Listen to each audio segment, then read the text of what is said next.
it this time. I go for mine. I get to shine. Now throw your hands up in the sky. I go for mine. I get to shine. Now throw your hands up.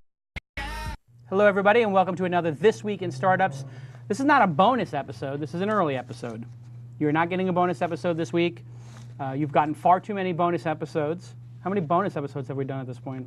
3 or 4. 3 or 4 bonus episodes.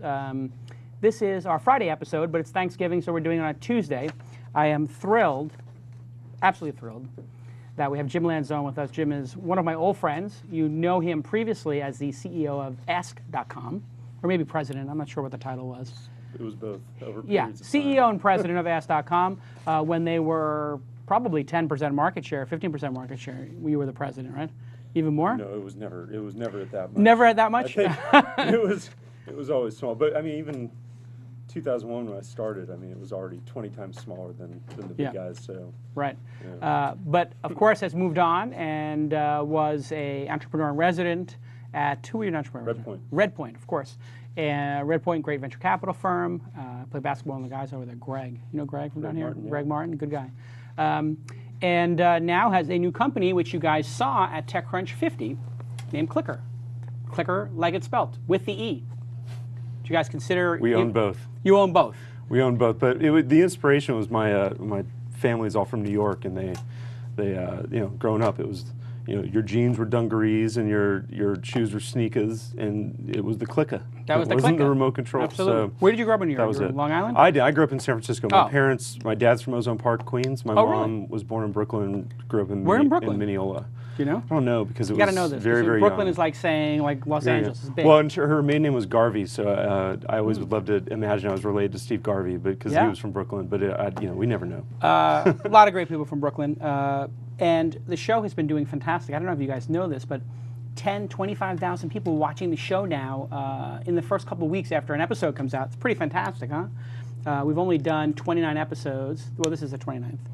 And the show has become, people are telling me, Tyler, like a must-watch now.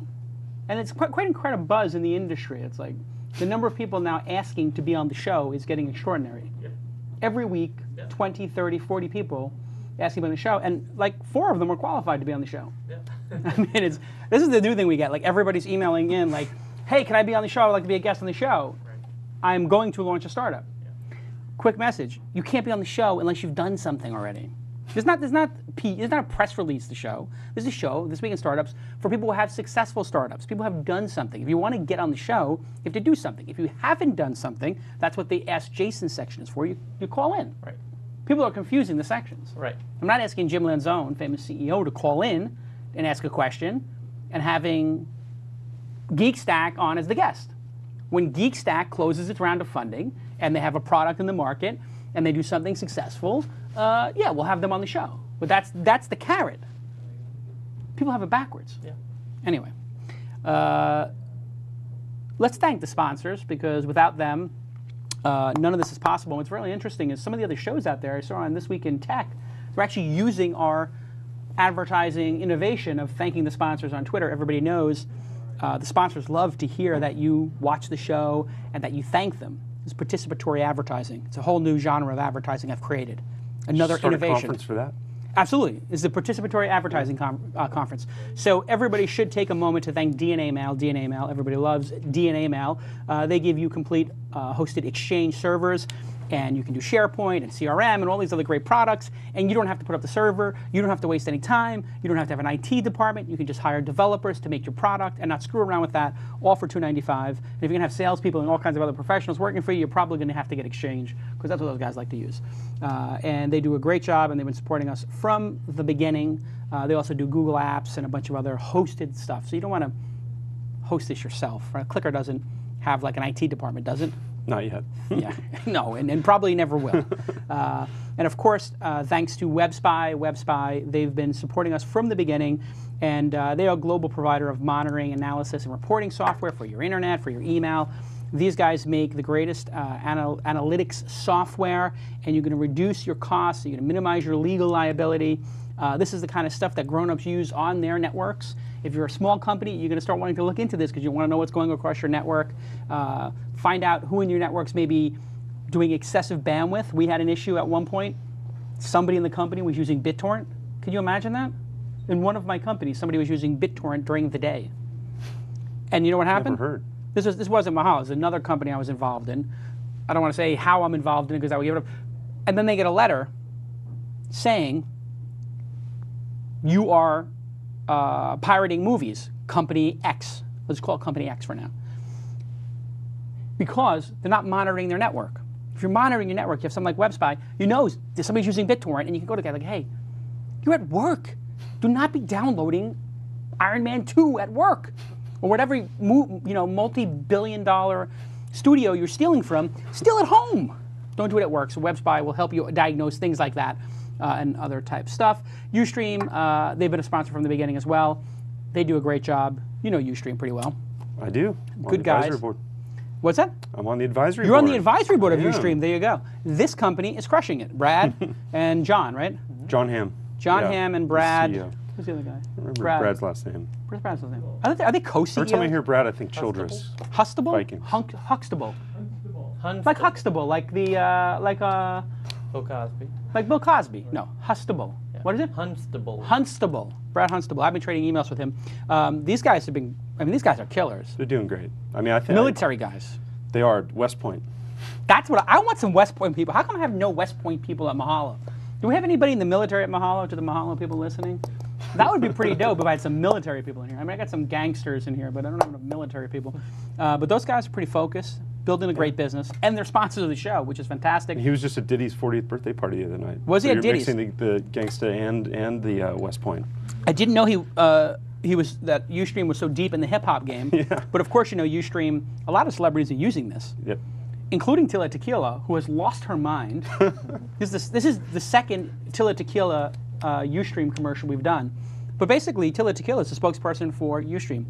If you load Ustream every day, there is an 18% chance when you load it, you will see Tilla Tequila naked. Is On it purpose. 18% now? It's about 18%. Best marketing they ever It's had. not I a think, wardrobe yeah. malfunction. It's, No, she is stripping, getting naked, falling off couches, probably being herself. just being Tilla. Yeah. But if you would like to see a naked Tilla Tequila dancing around, load Ustream 5 times a day, 6 times a day, 1 out of 5 or 6 times. You're guaranteed, I'm guaranteeing you right now, you will see Tilla Tequila naked. I can make that guarantee. You can see internet celebrities imploding. And of course, audible.com. This is a fabulous service. Everybody loves audible.com. And they have a whole bunch of other things they're going to offer you today, which I do later in the program. But I just got to say it right now. I love Audible. You can hear Anne Rice naked on Audible, Anne Rice. but you only hear it. don't- You only hear it right. naked, yes. But when she's reading the book, Thankfully, rumor has it. you can listen to Dan Brown. Right. Dan Brown reads his books naked on Right. Audible. Right. That's a fact. But it's audio only, so you have to imagine, Right. which is the wonderful thing about audiobooks. You imagine the author Theater reading of the their mind. book. Yeah. Probably Can you hear the works of Washington Irving read by Julius Irving? Yeah. Dr. J. Are we ready for a caller? Can we do an Ask Jason? Yep, we're ready to go. All right. So let's do an Ask Jason. This is pretty simple. It's going to be Ask Jason and Jim. Great. There's a graphic for it. You can see on the screen there. It's a very professional operation. Uh-huh. Now, we have all these professional graphics and lights. And then a call comes in and I press the button and they ask a question. It's like a real show. It's like a real show. Yeah. Segments, production values, all kinds of great stuff. We're ready to go with the caller. Yeah, I'm ready to go too. He's The on audience- Skype. Oh, he's on Skype. I didn't realize that. Ah, you did write it down here. Skype in my show notes. My bad. Hey, does this guy want to come in? Yeah. You can come in and watch. There's a seat right there. It's right there, bud. There you go. In this chair right here. Not the big one. The little one. The little one. That's Tyler's chair. When you grow up and you have insights, you can sit in that chair. We'll put you on later. Okay, so we have a caller. We have 330 viewers already. Wow, everybody who's watching, please tweet a great episode with Jim Lanzone. What are you, Jay Lanzone? Jay Lanzone. Jay Lanzone of @Clicker. And Lanzone by itself was taken. Lanzone by itself was taken by your dad or somebody, one of your brothers. So our first caller is Eli Bitar. Did I pronounce it correct, Eli? There we go. Eli, are you There he there? is. Hi. Okay. You have a question for us? Yes. Hi. Basically, the first thing I'd like to say that I hope that as a startup we'll make it from the Ask Jason to the Jason Show in the future. Yes. But so basically, our question is: we're developing a social CRM tool for government entities, such as local authorities and ministries in the UK. And what we've noticed is that the sales, they're getting very excited about what we're presenting them, but we've experienced some bureaucracy within the government while we are at a stage where we want to build credibility and move on very fast. So my question is, we've been doing a number of things to accelerate the sales cycle and by getting in touch with the right people, incentivizing certain people to sell our products on top of us. But I'd like to know what your suggestion would be to fasten it even more. Okay. Because we're on fire. Okay. So you're doing social CRM, which I'm going to take a guess means that you're helping these politicians monitor what people are saying about them or political issues or local issues, putting that into some type of intranet for them to monitor how they're responding and who's saying what. Is that correct? Politicians, actually more civil servants, and the communication and marketing communication and customer support services of these ministries and local authorities, more than a politician per se. Okay, so why would they use it? What's the number one use case? Very simple, and you need to prove it, obviously, but it's cutting costs, because one of the main objectives of the UK government, it's called the NI14, is to reduce the number of avoidable contacts that are made by customer service support and the communication forums, and that's what we aim to do. Okay, so you still haven't said what the use case is. You said what the benefit is, but how would they use it? Is this like for their call center? Exactly. Complement their. Oh, sorry, there's been a delay. So yes, we have them monitor, engage in existing conversations across social media, real time, and scale them so that they can basically crowdsource the conversations with the customers, the citizens. Got it. In a very efficient way. Okay, and simple. So maybe the citizens can help each other or something to that effect. With the monitoring of the government. Yeah, okay, so it's a good idea. Everybody understands that there's conversations going on all over the place in Facebook and Twitter. If you can capture them, there's some value in that, just like there's value in having a database of questions and answers, or there was a value in having an FAQ back in the day. But you're dealing with a very slow bureaucracy. So there are two things you can do. One is, why are you only doing this for politicians or for political groups? I mean, or for governments. You should have a range of clients, and picking the slowest client as your first client base, probably not the brightest idea, to be honest. Second thing is, you got to give it to them for free, let them use it for 6 months, get addicted to it, and then start charging them. So are you doing what they call the freemium model? And why are you only going after governments? Why don't you start with something that could really use this, like a restaurant or a store or a other type of business that would be very quick to spend money on it? Okay. The first thing is that in terms of verticals, we've been focusing on specific verticals, a vertical rather than trying to do everything at the same time. So obviously we're going to look to focus on a number of others.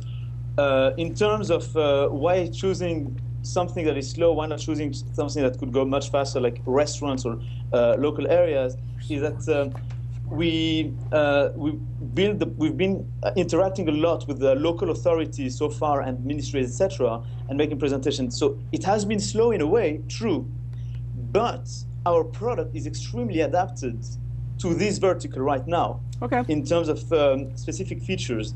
And your last point was about the freemium model.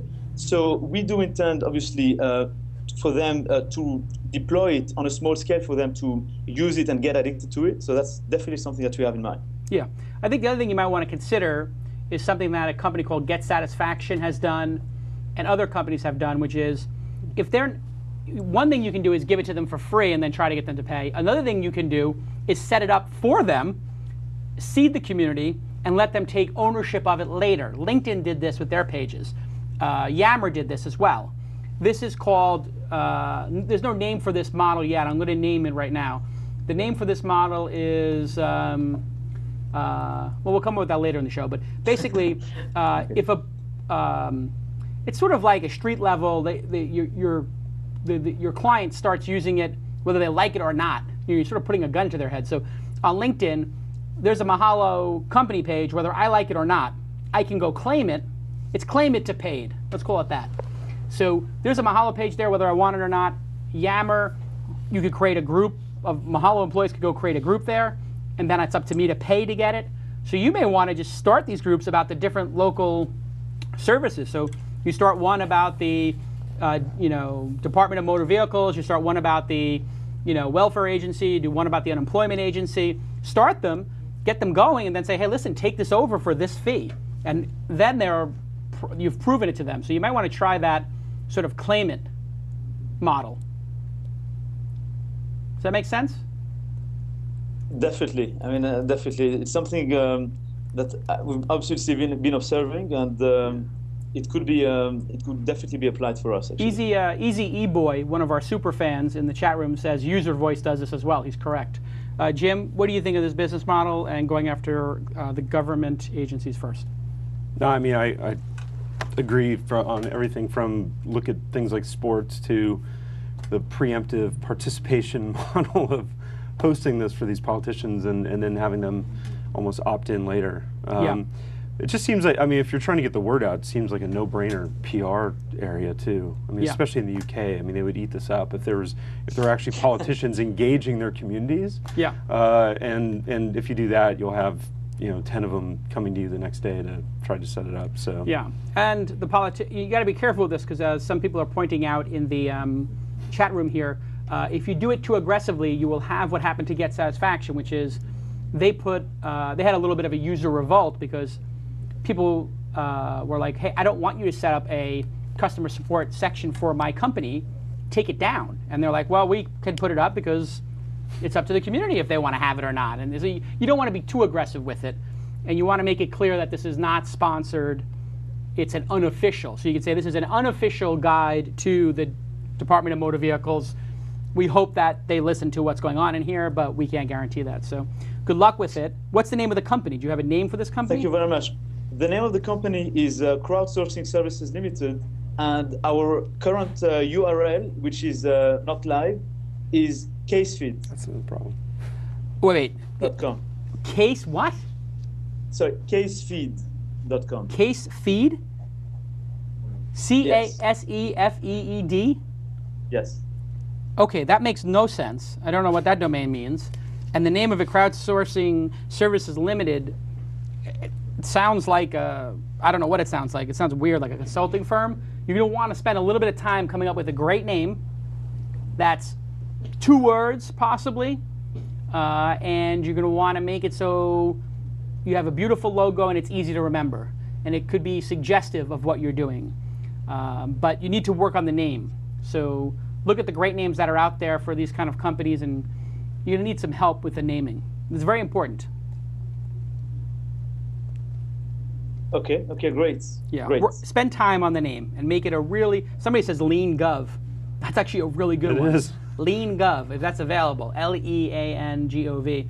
And that person just bought it. That by person the bought way. it, but like you could say, because you're doing Gov, right? So you have Gov, and you have the .gov domain, which I don't think you can get, but .gov does mean government. So you have that as a suffix, and then you can put something in front of it, right? Like Better Gov, or Good Gov, or Best Gov, or Better Gov, or you can start playing with these things. Like last week we had Pure Cause on, and that name I remember like crazy. Pure Cause, right? PureCause.com. Or in Web 1.0, we had EasyGov. EasyGov. And FirstGov, right? Yeah. Both I mean, of those. but Gov is a good one, And so play with the 2 words, suffix, prefix. You could have Gov something, Gov Stir, Gov Ist. This is how you would name it if it was an editorial brand. But you could have Gov Works. That was the name of a company already. Gov something, Gov Solutions. That's probably taken. But come up with something suggestive. I mean, we've been looking at names with the Gov in it, and we do have a few ideas. So even though, anyway, since we haven't released yet, I told you the name of the URL, but obviously we've been looking at names with Gov, and I mean, thank you for the suggestion, and we'll definitely be finding something that is much more suggestive. Naming your company is critical. Mahalo. Mahalo. Known word. Beautiful logo. Everybody knows the company I'm CEO of. Clicker. Jim Lanzone's company. Ask.com, his previous company. Weblogs Inc. Engadget. Autoblog. Joystick. Not Crowdsourcing Services Limited. Case feed. What are you talking about? You have to spend time on this. This is critical. This is like you're going on a date with a girl, and the clothes you wear and the shoes you wear, that's how she's going to judge you. You have to wear the right shoes, or else it's a non-starter. The right girl's not going to date you if you have, you're wearing dirty jeans and a dirty shirt and a pair of ripped up sneakers. It's over, unless there's like some emo girl or some, maybe if you're in Silver Lake or something. I don't know. Anyway, take it seriously, because you're not taking it serious enough right now. Naming, very important. Okay. Great. Thank you very much, Jason. Okay. And Jim. Yes, and hopefully you earn your way onto the show as a guest. Although with your... All right, so let's take him off, because... Isn't it amazing, though, Tyler? The people with the naming? I just found out, I think Leanly is available, with the .ly, which seems to be the hot new... Oh. Don't get you started with that. Govly? Govly? Oh. Govly? Lovely Govly. Lovely Govly. I hate that nonsense. Yeah. LY's catching on, so's .fm. But it gives people more of an option to come up with names. You use Bitly all day long. You know what? Delicious did this as well. And then when they were successful, they wound up buying delicious.com. Sure. You're going to wind up at a .com anyway. Yes. You might as well make the effort and spend the money to get it early. So you don't have to rebrand it. Works for Bitly because they actually are a URL. Yeah. So it doesn't matter. Yeah. You're not going to the an website. Exception. Yeah. I mean, and is Bitly even a business? I don't know. I mean, it remains to be seen if it's a business. I think Twitter's going to buy them. Okay, they're going to buy them. That means it's a nice feature that Twitter wants to have incorporated into it. Yeah. And your nose is in the right direction because John Borthwick, who does DataWorks, sold some eyes to it. So it's quite possible. Right. But if they're going to make that into a brand, because they now have all that data of what links are popular, and they're going to make it into a dig-like brand, which is a possibility, or a stumble-like brand, people have been saying these guys have better... do analytics out of that. It's a lot of great data they have since they've got critical mass. But what does bit.ly mean to people? It doesn't mean like New York Times or Dig. Dig is a beautiful name. 4 letters, it means something, it's unique. You dug something, you dig it. You got to really think about the name. Maybe Bitly will launch a second brand with their data, like Bits, like the New York Times Bits. Maybe they get Bits or something. Okay, so the next segment on the show, we got that done, as Jason's done. Now we go on to Jason's Shark Tank. You know the Disney TV show Shark Tank? I do know too. Here's the opening sequence. That's what I want.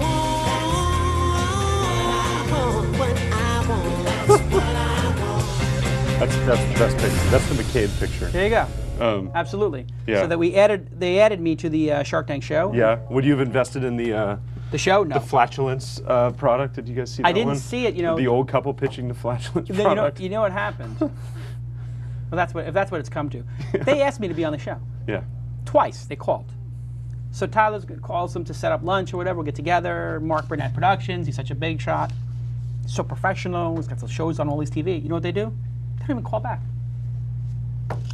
Tyler calls like 3 times, like, hey, we're supposed to set up lunch or whatever. They don't call back. Then they have all these people on the show. Did you read for them or something? I didn't read. They called me out of the blue. Hello, we're calling from Mark Burnett Productions, ABC. We're doing this show. Please keep it confidential. We think that you're incredible. We watch all your videos. We have your dossier. We think you'd be great on the show. Da-da. Then they call back, and da-da-da. Then they never call back. Very I don't think they have unprofessional. any technology people on it. I mean, the show is terrible. I mean, they just abuse the entrepreneurs, which you do some angel investing. Yep. Do you try to humiliate the people who you're going to invest in? Do you try to beat them down and crush their souls? I do that after the investment. After the investment, Yeah. correct. You got to get it correct. Okay, so Jason calling from the 805. Where are you calling from? I'm actually in Santa Monica. In Santa Monica, sunny Santa Monica. So you're close. How you guys doing? We're doing great. Please tell me you're not like standing outside the studio with an AK-47 or something. We don't like your idea. You're going to shoot the place up? Absolutely not. Okay, good. And so you're in sunny Santa Monica like we are, and you're going to pitch us so you know how this works. We're going to give you 60 seconds. And you ready to go? Ready to go. You nervous? Nervous? No. Good. I like that confidence. Waiting for feedback? Yes. Okay, good. In 3, 2, 1, you're on. We've built a platform that we call Content Bridge. It provides content management and supply chain automation for the entertainment industry. We solve a fundamental problem that every content-centric company has across the movie, television, and music industries. That problem is as follows. If you have thousands, if not millions, of pieces of content, and hundreds, if not thousands, of business partners, all of which need the content and the metadata and the associated collateral in different formats. In other words, they all have heterogeneous requirements. Yet, all of that content to all of those business partners in an efficient, cost-effective, quality-assured manner. And the answer for almost everybody in the business today is not very well. And we've solved that problem. And there is my elevator pitch. Okay. Your pitch was pretty good because I understand what you do. That's a good pitch. Was I excited and did I think there was something incredibly innovative about it? No. So I think it was clear but not inspiring. And a great pitch should present some huge problem that you're going to solve and that you're going to do in some incredibly unique fashion. So I believe you that these entertainment companies have a lot of pieces of data. They have a lot of partners. They need to get it to them. They have disparate needs. But I'm assuming that a lot of these systems have been built already or they have homegrown systems. And I'm not sure that these are the best customers in the world because there's a small number of them. And they're kind of broke. So I was left wanting a little bit more towards the end of like, what is this amazing solution you've come up with? Okay. You know, there's a lot of CRM systems out there, and there's a lot of digital rights management systems out there. This has been going on. I've heard about these companies for 20 years now. But let me have Jim give you the sort of feedback he has after hearing your pitch. I guess there's just a couple missing pieces, right? One is business model, and two is how big is the market. And I don't mean on the thousands of pieces of content. That's obvious, but you know, what in terms of the actual paying customers side of this, and how, you know, what are they going to actually pay for? How are you going to make money on it? Sure. In terms of the need, we see this at Clicker. I mean, it's obvious the need is there. My biggest concern and fear is that it's kind of like selling technology to doctors or lawyers. I mean, these guys are so far in the Stone Age with some of this stuff. The people in charge of making these decisions are often, they wouldn't even know the first thing about what you're talking about. Yeah. So how are you going to kind of cross that chasm? All right, so there you have it. Market size was a key. What's the business model? How are you going to charge for this? So how many customers really are there? How are you going to charge for it? And then how are you going to overcome their major objection, you know, or how are you going to overcome their major lack of sophistication in technology? I'm going to let you answer that in a second, but I'm going to encourage everybody who's in the chat room on Ustream or listening on Twitter to say what they thought of the pitch. So give us a 1 to 10, what you thought of the pitch and why. Put a little sentence in there, and I'll read that back to him in a second. But Jason, answer Jim's questions. Okay. Jim, you want to fire back one at a time and I'll answer them?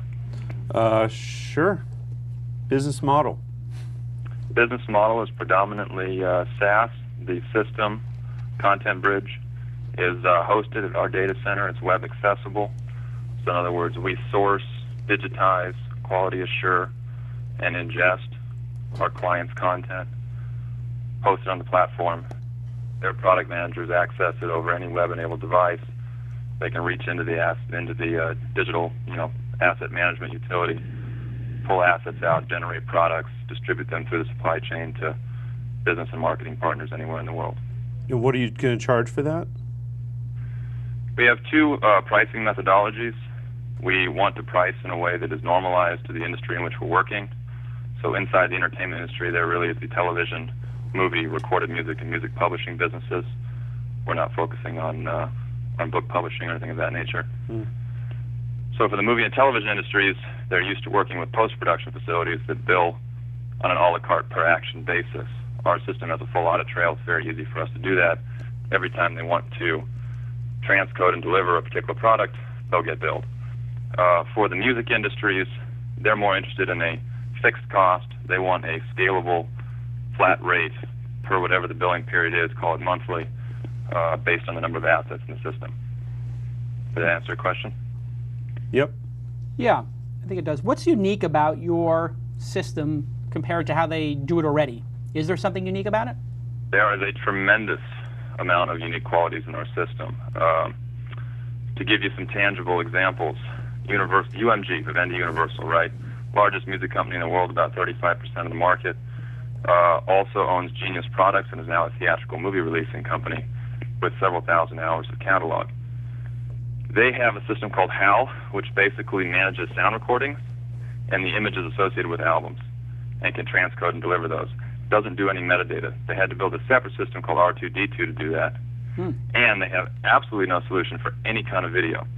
So not only do they have disparate systems that creates a process that can take, call it 2 months to take a product to market, but they don't have any solution for video. So we've done all of these things and wrapped them into one easy-to-use system so that a single product manager can manage the entire supply chain end-to-end without having to, go to other people, go to other systems, call vendors. We've really removed a lot of the logistical complexity from the process. So most people have homegrown systems, and well, at the major studios, yes, because they've been around long enough. Right. Some don't really have any at all, surprisingly. To tell you the really? truth. They have like file folders and floppy disks and Excel spreadsheets. Guys like companies like MGM and Lionsgate, you'd be surprised. They use a lot of third-party vendors to manage their media. They've got tapes and digital files sitting at Technicolor and Ascent. Wow. But those guys don't know how to handle metadata. They don't know what supply chain looks like. It's a surprising challenge, and in fact, in my opinion, can be a Sarbanes-Oxley violation, because these publicly traded companies are issuing reports to their stakeholders under certain assumptions, like they can actually monetize their library. In fact, in some cases, Lionsgate has a multi-$100-million credit line collateralized by that library under the pretense that that library is monetizable. Right. When in fact, I would posture only about 10% of it's monetizable because they don't have the system. So have you gotten any of these people to, have you had a meeting with anyone and said, hey, I have this software I'm building, are you interested in it, and what was their initial feedback? Yes, we have not shown it to everybody, but those who have seen it are incredibly excited by it. We're currently in a private beta with clients that we feel signal trust and quality to their peers in their respective industries. Yeah. And that's going quite well for us. And what's the name of the company? The name of the company is Content Bridge. Content Bridge, but you don't have the domain, I see. ContentBridge.tv. ContentBridge.tv, okay. And I see the ContentBridge.com domain is for sale, but you haven't gotten it yet. And has the company raised money yet, or where are you at with that? According to your .com. Yes. Yes. So Content Bridge is actually a subsidiary of a company called Go Digital that built this application of its own internal need to manage content and accelerate the supply chain. Go Digital is itself a content-centric company, predominantly engaged in distribution. I think you have something interesting here. It is boring in one way, but if it might be boring to people listening to the show, but this might be to the people who are managing this file room with all this nonsense in it and all this disparate systems, and the only way to know if somebody had a Mustang car versus a Mustang horse, in a movie scene that they could license, would be, through like some old lady who's been working there for 40 years, who has a great memory. This could be like a savior for them, and I think that they would see an increase in their sales and, probably reduce delinquency. So I think you have a winner, depending on. We do too. we achieved two things, and you nailed it. We reduced cost and we increased revenue. Right. It's going to be a no-brainer for people. I think you got to go in and just, get them addicted to it, and then charge them a very large fee for it once they are addicted to it. But good luck with it, and keep us posted. Do you have a Twitter account that we can follow to follow progress of your company? Not currently on Twitter. Okay. So probably should be after that. Yeah, you need to do the whole social media thing. You got Neither are most of the people he's selling to, though. Yeah, so but even still, you should get a whole thing going, because the Lionsgate guys will be, and somebody who works there will be. Every company's got 3 intelligent people at it. These big companies that have over 1,000 people, there's at least 3 people there who get it.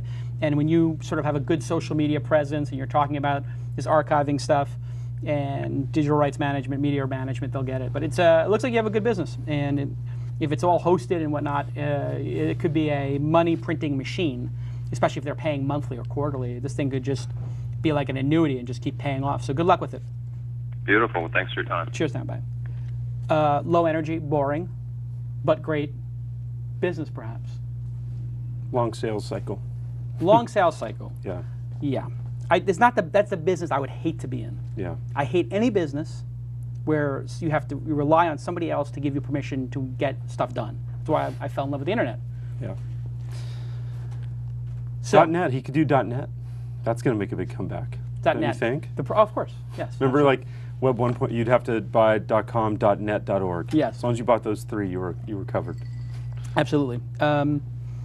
So, where to begin? Let's talk about your experience with TechCrunch 50. You were selected as a company. You pitched there, and then the site launched shortly thereafter.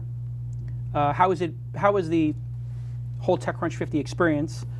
And then what's life been like post TechCrunch 50? Because you've been in the industry for a long time, so I'm actually very curious to hear what somebody who's a seasoned vet thinks of it. Usually we have people, it's their first company. Yeah. Well, I mean, it wasn't our first thought that we were going to be doing it, but, talking to you guys, it sounded like timing would be good, and we felt, I mean, I said this in my Sarah Lacey interview afterwards, where she was like, why are you guys here? After already having raised money. Right. It's like, well, we're not above throwing ourselves in and seeing what you thought of it. I mean, it's a Shark Tank even before you go there, right? Sure. And so, anyway, the feedback was obviously really, really good, and a lot of great buzz at the show, and we accomplished our main objective, which was getting, a lot of beta users into our private beta.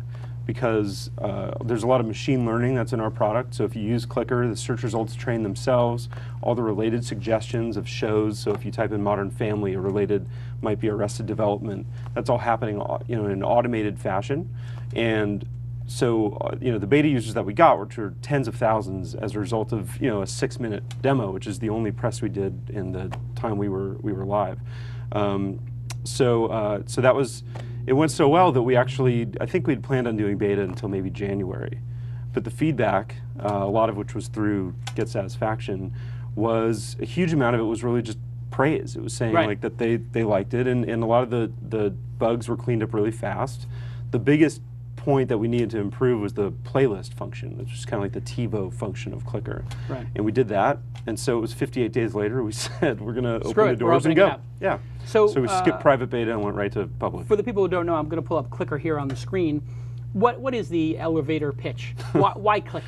Yeah. I mean, some people may not have seen the. I mean, it's fairly obvious when you pull it up. 50? They may not have seen the TechCrunch 50, but here I have it on the screen. Why do people come here? So essentially, the world of television is blurring as we go forward, and a lot of this programming is moving online. When you do that and you combine it with all the great programming that is born kind of native of the internet now, like this one, you wind up with 400,000 plus full episodes of programming that are online today. And that's with things like Seinfeld only having 6 to 9 episodes at any one time. That's creating a world of almost infinite video on demand. And in that scenario, what the world needs is not TV Guide as a schedule grid, but really as a navigational device. And so what we did was we set out to create essentially the TV Guide of the next generation. TV Guide was created in 1953. There were 3 networks and I think 48 slots of programming. So if you were to create it today instead of 1953, it would look a lot more like Clicker, which is a part search engine, part directory, part wiki, part DVR, and kind of merges all those things together so you can find any show, figure out whether it's online, where it's online, and what's worth watching. And this has happened to me many times. We were watching, my wife and I watched the pilot of V, you know, the remake, and here it is on the screen. And then we wanted to watch we had TiVo the 3rd episode, but we missed the 2nd episode because we didn't put the season pass on. So now we're trying to find the 2nd episode so we can watch the 3rd episode. And sure enough, we went on Clicker, and here it is. And it told us it's available on ABC, on Hulu, and available on the WB. So in this case, pretty good. It's available everywhere. And you have the title of the show, the running time, etc. And we actually knew we had missed the 2nd show because that was the other question: is what did we miss? And it's amazing to me, but this kind of functionality isn't on a TiVo, isn't on a DirecTV. Why do they not show? Why is this not my interface for DirecTV? Yeah. I mean, that's a question. Why? I think it will be. It will be. So we're pretty close to launching our Boxy app, which will be the first 10-foot experience of Clicker. And when we'll go to Windows Media Center and other things after that. And I think, as you use our, in our testing environment, you use this Boxy app and you say, God, I would love that on my TV, just to do what I already do. Not to mention it gets at cooking shows you've never heard of that are online from the New York Times that are great and other things. So yeah, I mean, in fact, Clicker, the regular website, clicker.com, is meant to almost look like an app, look like a navigational device, and not sprinkled with tons of content everywhere like a magazine or something like that. I noticed it doesn't look like a website. Yeah, it doesn't have scrolling. It doesn't have too much scrolling. It's supposed to be above the fold. It's 3 things. If it can be. Yeah, it's a category structure that you can browse without typing. Right. It's highlights of the day, what's new, what's hot, and then a search box. And I see the shows by title is done in the sort of alphabetical order, so you can sort of highlight the letters just like you might with a remote. Right, like a TiVo, and and then if you click into like comedy in the category structure, and just go in, and then you see all subcategories under comedy subcategory, and you just see how much programming there is online in any one of these. Right. And it's and I like that you can go and look at the 70s. I mean, that's something that is not inherent. Somebody thought about, hey, how would you want to navigate television shows, and Hulu, whatever, they have a lot of the shows, but they don't have all of them. Yeah. And so you now cut across all of these services. How do you do that? I mean, do these guys have APIs that you can call on, or is this all manual? Both. So APIs or RSS feeds, or there's a reason where a search team that's behind it is it's not manual from the perspective of getting the data. That's automated.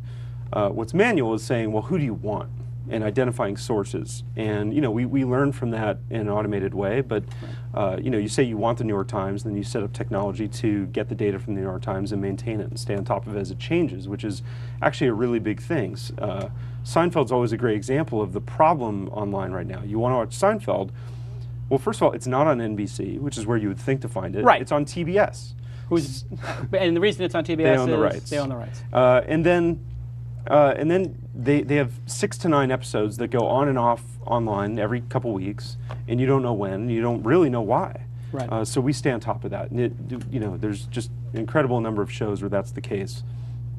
Other shows like Charlie Rose, there's 2,300 episodes online, but they've moved around a lot over time. Some were on YouTube, some were on Google Video, and so we've brought them all together in one place with one organized structure by season, etc.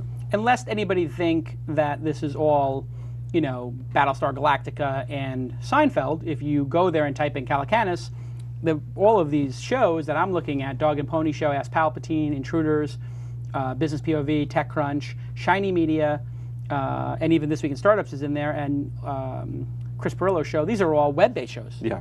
And so you're blending in this, and if I type in apple pie, you'll see a better example. You've got the Today Show, and then you've got different how-to sites, etc. So you're blending the premium or traditional, let's call it, and the web.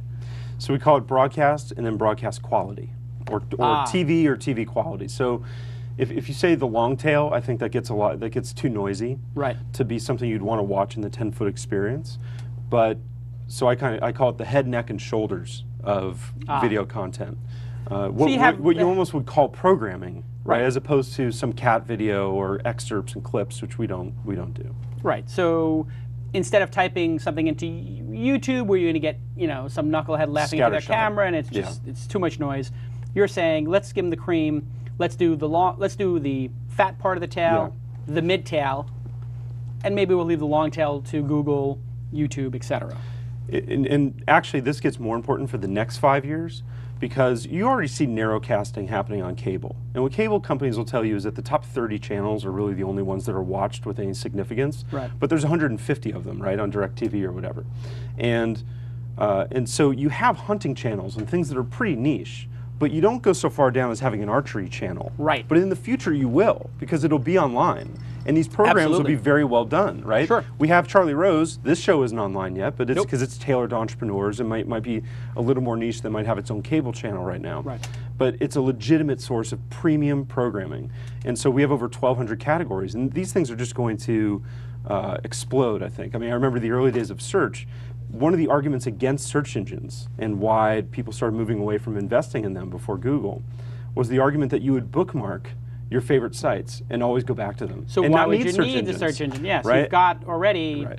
you've bookmarked ABC and, you know. And instead it became your life on demand, right? Right. The whole life engine thing was actually right, that Yahoo did in their ad campaign. But, and the same thing is going to happen with this kind of content. You will have Lost and V in these, you know, Battlestar Galactica, but you also have things that are native of the internet. So, in your estimation, people's watching time, right now, if you looked at the entire nation, everybody without an internet connection, what percentage are spending their time watching, let's call it, not the mainstream TV kind of stuff, but the professionally produced web stuff?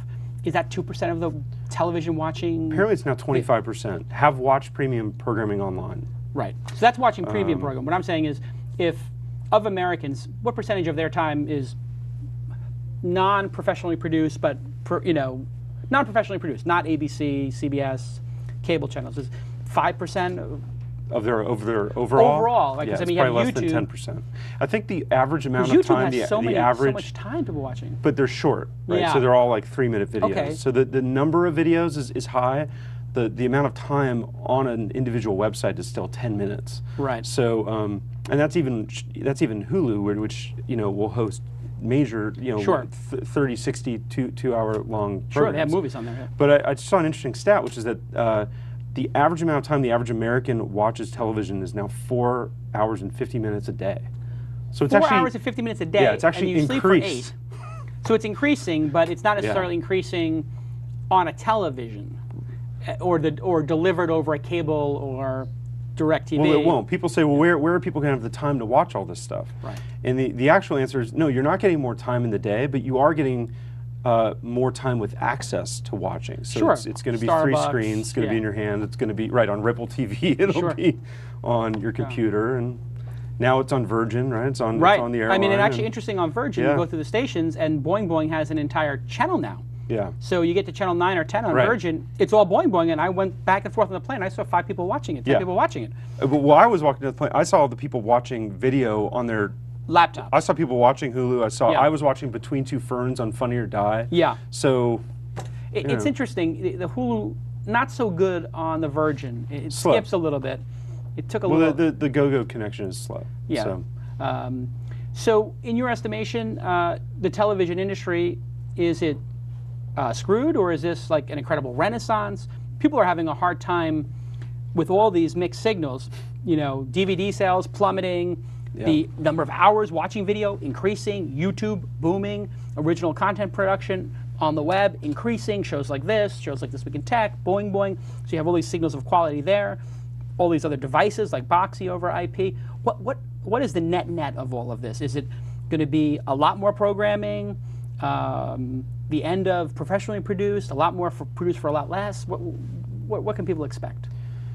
Ari Emanuel at Endeavor, who was the model for Ari Gold and Entourage, just a couple weeks ago sent around this Life magazine article to everyone at William Morris and Endeavor that was from 1973 about how Hollywood was screwed. Yeah. With all the changes happening, and independent filmmakers and how they couldn't make money anymore. And this whole article was about Gulf and Western, which owned Paramount and all that. Robert Evans. Yeah, exactly. He sent it around. Yeah, I love that book. Yeah. Although I've heard a lot of it was fabricated. But Kid stays in the picture. Yeah. But anyway, so and he sent it around to everybody now, and I think that his point was things are changing. There's going to be ebbs and flows, and we're certainly going through huge business model changes. And with Clicker, since we're a navigational device, we're kind of agnostic to that, right? We're going to send you whoever wins, whatever models evolve, we'll be able to kind of be the roadmap to that. But for the content producers, I mean, I think in the networks and cable companies, there's just so much at stake. And I think what we're going to see is we're going to have a huge set of changes, you know, but Hollywood has gone through this before. You have the changes at the end of the studio system, you know?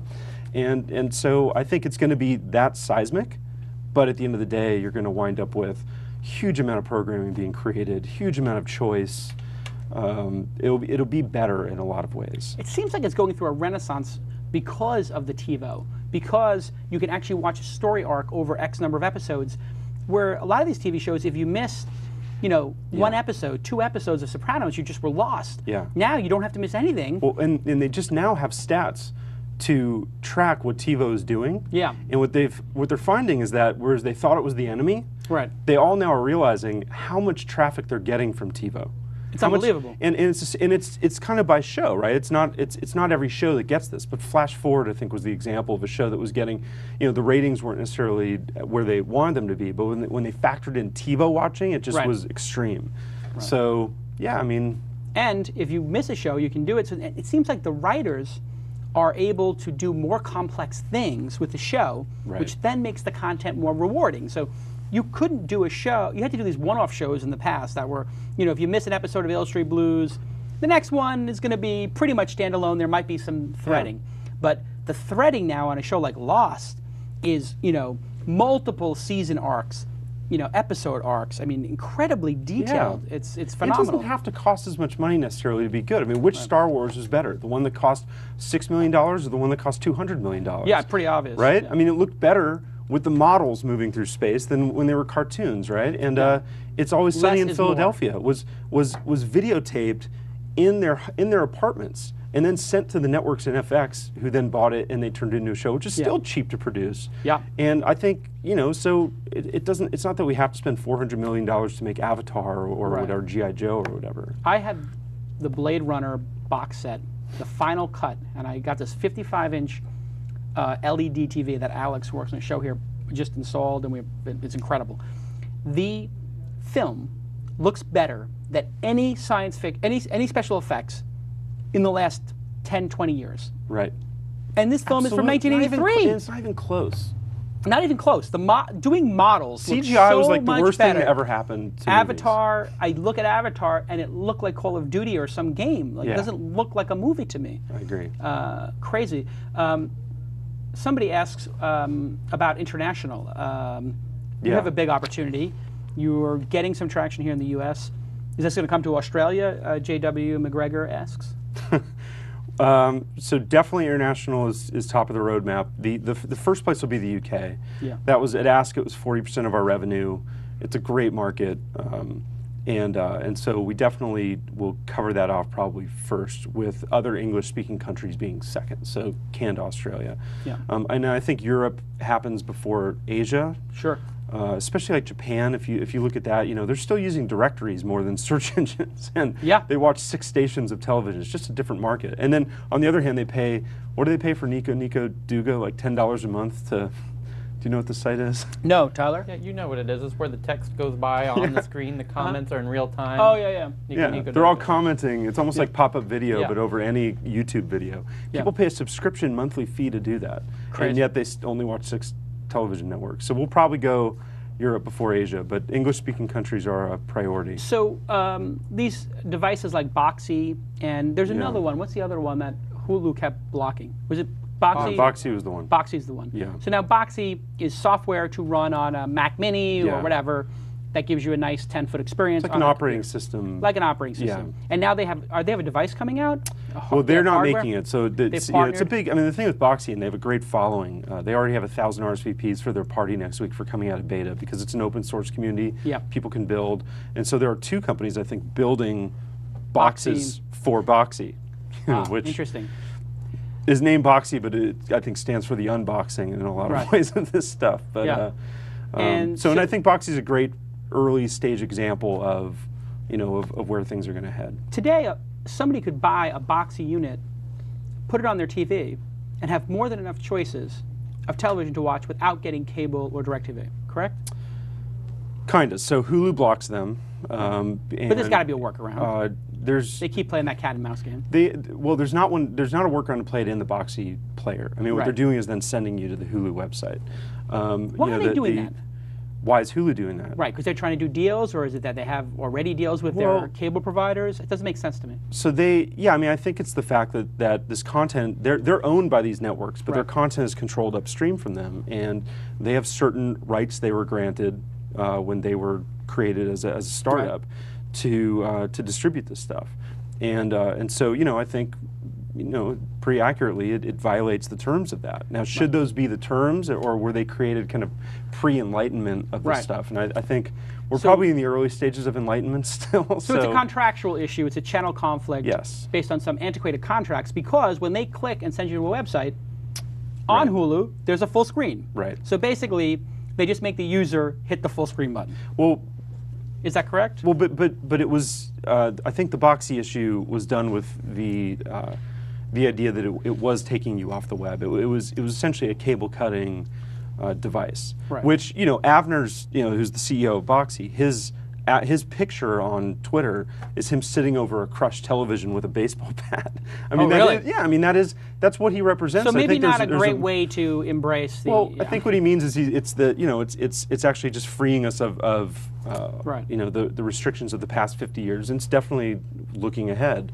Now, does Boxy have their own version of Clicker, or that's just too big? That's what we're building. So we're building them a version of Clicker. Right. So they're not going to get into this business. You're going to provide them their directory. Right. So they'll have some search for their own stuff, but it won't be at the level of what we would do. Right. And so what other devices are you going to try to put Clicker on? I mean, would this be someday I turn on my DirecTV and there's a Clicker button, and I can use Clicker on my TV? It'd be much better for me. That's the vision. That's the vision. So the first ones would be like Windows Media Center, Xbox,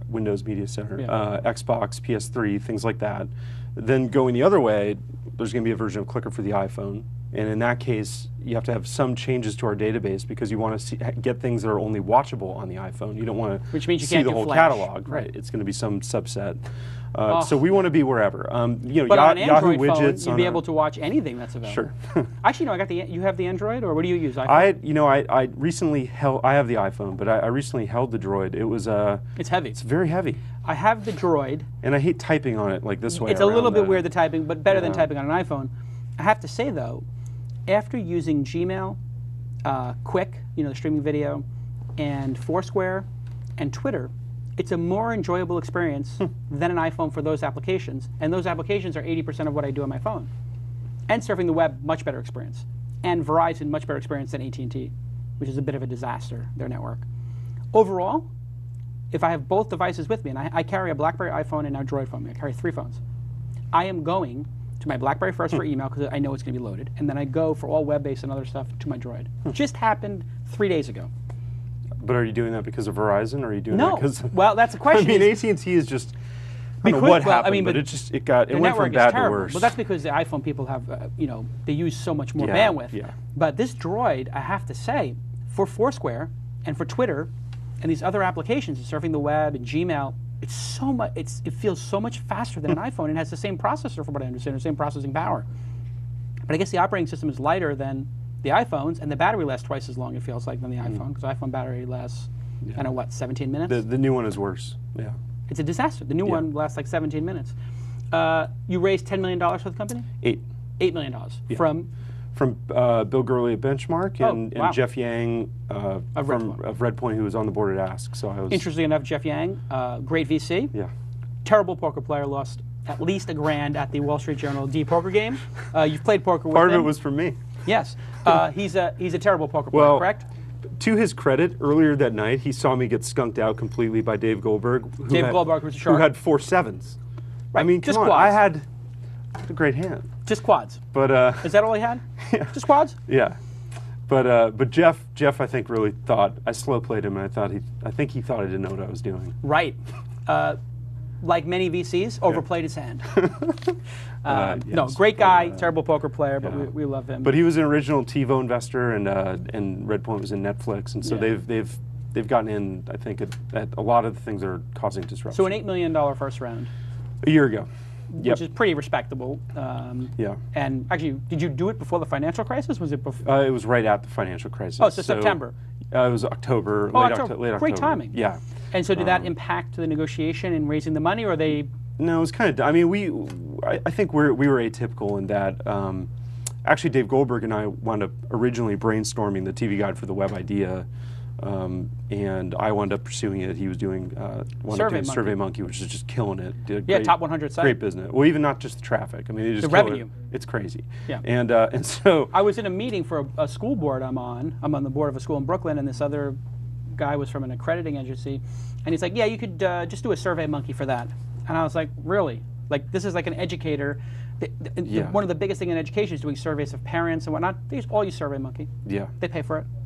Just use SurveyMonkey. I was like, wow, that is a really I'm not big sure brand. who's making more profit, his wife Cheryl's company? Facebook or SurveyMonkey? Or his, yeah. I mean, they're doing really well. So, I can tell you who's the better poker player. Dave Goldberg, good poker player. Yeah. So you got a good valuation. Got a good valuation, and I knew to go after this. I mean, the thing about this category was we knew it was a structured data approach. It's a kind of wonky term, but like a Wikipedia, IMDb, TripAdvisor, Yelp, that would be the right approach for this category. Sure. You create a lot of it with Mahalo. We knew that we needed to do that, and it didn't exist yet. And so the process of going through and creating structured data where none existed was going to take a while. So, and I also knew from a search perspective and a related search suggestion technology perspective, I needed to bring in some of my heavy hitters who were going to, not work for free. So we raised a round that could get us to that. Yeah, that'll get product you 18, and some runway. 18, 24 months out, no problem. How big is the team? 20 people? It's actually 30. 30 people? Yeah. Wow, so good sized team. Yeah. And you'll be due for raising another round in the next year or so. What's the climate like out there? I mean, you guys have a great product. I mean, for us, it's been, the cool thing has been, I mean, the hardest thing, this, I had spent the last 7 years at Ask in a big public company, but before that, I mean, I started a company in '97 out of business school with a couple classmates and sold that to Ask in '01, and that's how I wound up there. But I hadn't been back to my entrepreneurial roots in a long time. But when you spend a year building a product with no feedback, it's like writing an album, and you don't know if people are going to like it. You're or in a not. bubble. So it's stressful. You're drinking your own Kool-Aid. Yeah, exactly. You could had the same exact experience with Weblog, Zing, and that is part of the thrill, isn't it? As an entrepreneur, like you're in the studio, and then you drop the album, and then you wait for the reviews. And the reviews were great. I mean, you crushed it at TechCrunch 50. It was good. So, and the thing about it was, so first that was a big relief, and I always thought it was good. I mean, I believed in the music we were making. And you needed the product. So that's always a great place for entrepreneurs to start. Is if I need this, perhaps other people need it. Right. And that's exactly where it started. But the thing was, starting then, and this is another benefit of your conference. We had a lot of inbound interest. So whether it was VCs or strategics, some of the major cable companies or content companies, everyone interested in how they could partner with us, and then of course it just opens up for other kinds of conversations. So, but our focus right now is entirely on product. I mean, it's a consumer-facing product. If you don't make it awesome, there's everything else is academic, right? It's really interesting you say that, because I was talking to somebody the other day about a company, and the company was very focused on revenue models, very focused on strategic partnerships, and my advice had been, let's focus on the product. Yeah. If the product doesn't work, if it doesn't get to the 80, 85% it needs to be for a consumer to embrace it, it doesn't have to be perfect. Yeah. But if it's not good enough for a consumer to embrace it, what do all those partnerships do for you? Nothing. Zero. Yeah. And until you get to a certain critical mass, right? I know Mahalo is now hitting a size that's getting very large. 145th largest site in the United States. So 13 million unless you get to be of a certain size, I mean, it's academic revenue-wise also. But we're very excited about the revenue side, and I just had a conversation yesterday with the head of digital for P&G, who's a Clicker fan and had tweeted about us a couple times, so we hooked up. And I'm very excited when we get there of the opportunities to make money. But right now, it's all consumer right now, product. Microsoft, DirecTV should give you $5 million a year to put this on their boxes. I think they should give you $1 million advance, and then they should split the revenue with you 50-50 of whatever, because you're going to make ads on their system like crazy. So they should just give you $1 million. Each of those companies gives you $1 million. You're fine. Dude, call them right now. Let's do it. But you know what the problem is? Microsoft will do it. Microsoft's smart. They move fast. DirecTV and all these cable companies, they move so slow. Like the Well, government. that's part of why we got Blake on our board. We just added Blake Kirkorian, the founder of Slingbox, to our board 2 weeks ago. And he invested too. Yeah. Slingbox, And, I love. I have a Slingbox. I can watch it on my iPhone. And I honestly think if we could have gotten anybody to join our board, he was the guy I wanted, because he, from like us, a kind of independent Switzerland point of view, needing to work with all these characters, made that happen. Yeah. And very early on. I mean, Slingbox you would forcing think its way, was going to get crushed. It was forcing its way through, and he did that, incredibly successfully. So I saw Slingbox and I said, "That's Replay TV all over again. That thing's going to get destroyed." And they did it, and they somehow they managed to convince people, "Hey, this is a fine thing. People will extend their TV experience, and people are using that, frankly, to send TV signals from across borders. And that's one of the big uses of it. People are putting those in their house in Europe to watch things in another city in Europe or Asia and America, and then swapping them back and forth. Which, you know what? The people within their right to do it. God bless. Let's bring Lon in to do the news. And while we bring in our newsreader, end of the show we do the news. Yeah, we'll read the news. Lon is very famous. He's a little busy right now, but he's actually told me, Tyler, he's getting recognized in Starbucks. Oh, you're the newsreader from This Week in Startups. Pretty incredible. Yeah. So while Lon is getting in here for the news, let me ask you this. 7 years at Ask.com working with Barry Diller. What's he like? We hear the stories of Barry Diller working with him. Intense guy. What's it really like? So it was 3 years for me with him. So we agreed to be sold to him in, I guess, February of 2005. And was Ask public at that time? Yeah, Ask was public, I think, in '99. Right. But it went up and down. When I joined, it was 79 cents a share, $30 million market cap, with $100 million in the bank. $30 million market cap with $100 million in the bank. Right. So you were valued negatively. Valued negatively. Yes. And so at that point, you must be buying every share you can afford. That's when I joined. So it was crazy. So your options were priced well. Yes. And then I think 34 a share was what we sold for, maybe. And what was it when you joined? 79 cents. Wow. It was like, it was. Jesus Ask Christ. had 2 phases. Yeah. It kind of had the Ask Jeeves original phase, and then we came in and bought Teoma search engine and changed it all out. Yeah. Barry Diller. So one of the apps, you've met him, you know him. Smartest people you would ever meet. He's quick. Incredibly, probably the most curious person I've ever met. He really does want to, he owns 60 companies. I mean, he really does get into and understand all these different companies. And has that consumer gene that all these old kind of programming people had. I mean, his first job when he was 26. I mean, I don't think he's flown public since he was in his mid-20s. I mean, because he was president of ABC when he was 27, 28 years old. It's crazy, huh? And so, he has that consumer gene of just kind of understanding things. And actually, he has a reputation of being a hothead, but I think he, it's passionate. It's passionate, and I think he did mellow, over the years for some of the older days. The older stories. So I absolutely loved working. Maybe with too him. inquisitive with the acquisitions. Too many pokers in the fire. Too many, spinning too many plates at once. Exploratory. I mean, and you have to think about it 2 ways. I mean, one is he bought Vivendi and sold it for $7 billion profit in like 3 years. So you can get addicted to deals, and yeah, he may get certain deals. I mean, with Ask, the theory was kind of being the glue to all these disparate e-commerce properties that they had. City Search, Expedia, right? And so I think they've kind of expanded and contracted at certain times. At the end, when I was leaving, it was part of the fact that IC was breaking up and going back into Ticketmaster and LendingTree would all be their own companies again. So we'll see. I think the most interesting thing with Barry is he's getting back into content. I know, very interesting. How he hired the Ben Silverman, the knucklehead from NBC who was on Gawker every 15 minutes for doing. Well, Ben is a force of nature. I mean, he's a very excitable and intense guy. We're gonna have him on the show. He would probably love to do it. He's a great I don't know. He feels like a bit of a knucklehead. I gotta be honest. Though. I don't think you would think that. If you spent time with him, if you just went drinking beers with him, you would think, really smart guy, interesting guy. He's got to be interesting and he's got to be smart. If he had the brain to realize that some of these shows in other countries would crush it here in America. And he brought The Office to America and a couple of these other shows. Is that correct? Ugly Betty was his. Yeah. And, Deal or No Deal, maybe. I mean, so he obviously he knows how to find the good things and replicate them. There was that one though. There was controversy about one of the shows he wanted to bring over. I think it was called like "Without Breasts There Is No Paradise" or something. It was this really weird show. Yeah? You should look it up. Yeah. Well, And they got like sort of roundly mocked. That was one of the first big stories I heard about him. Well, you know, it takes a lot of risk. should have brought Temptation Island back. That was Yeah. the best reality show in history. Or MILF. People crying Was because people Temptation are cheating on Island them. His?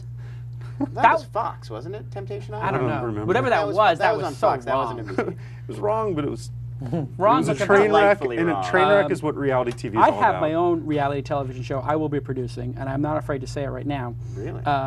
Yes. This is my idea. Because I was watching Discovery Channel. Mm. Do you watch Discovery Channel, big fella? Okay. You watch Shark Week? Yes. That's your favorite part of it? He's on the camera. Yeah. There you go.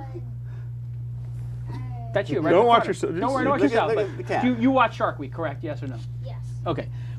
Here's my idea for a Shark Week show. Because I was watching it. I don't know if you watched it this year, but there were guys Shark swimming Tank, with the sharks. Shark Week. He's obsessed with Got it, sharks. he's got it Right. Yeah, And these shark guys thing were going swimming on. with the sharks, bull sharks, great white sharks, and tiger sharks.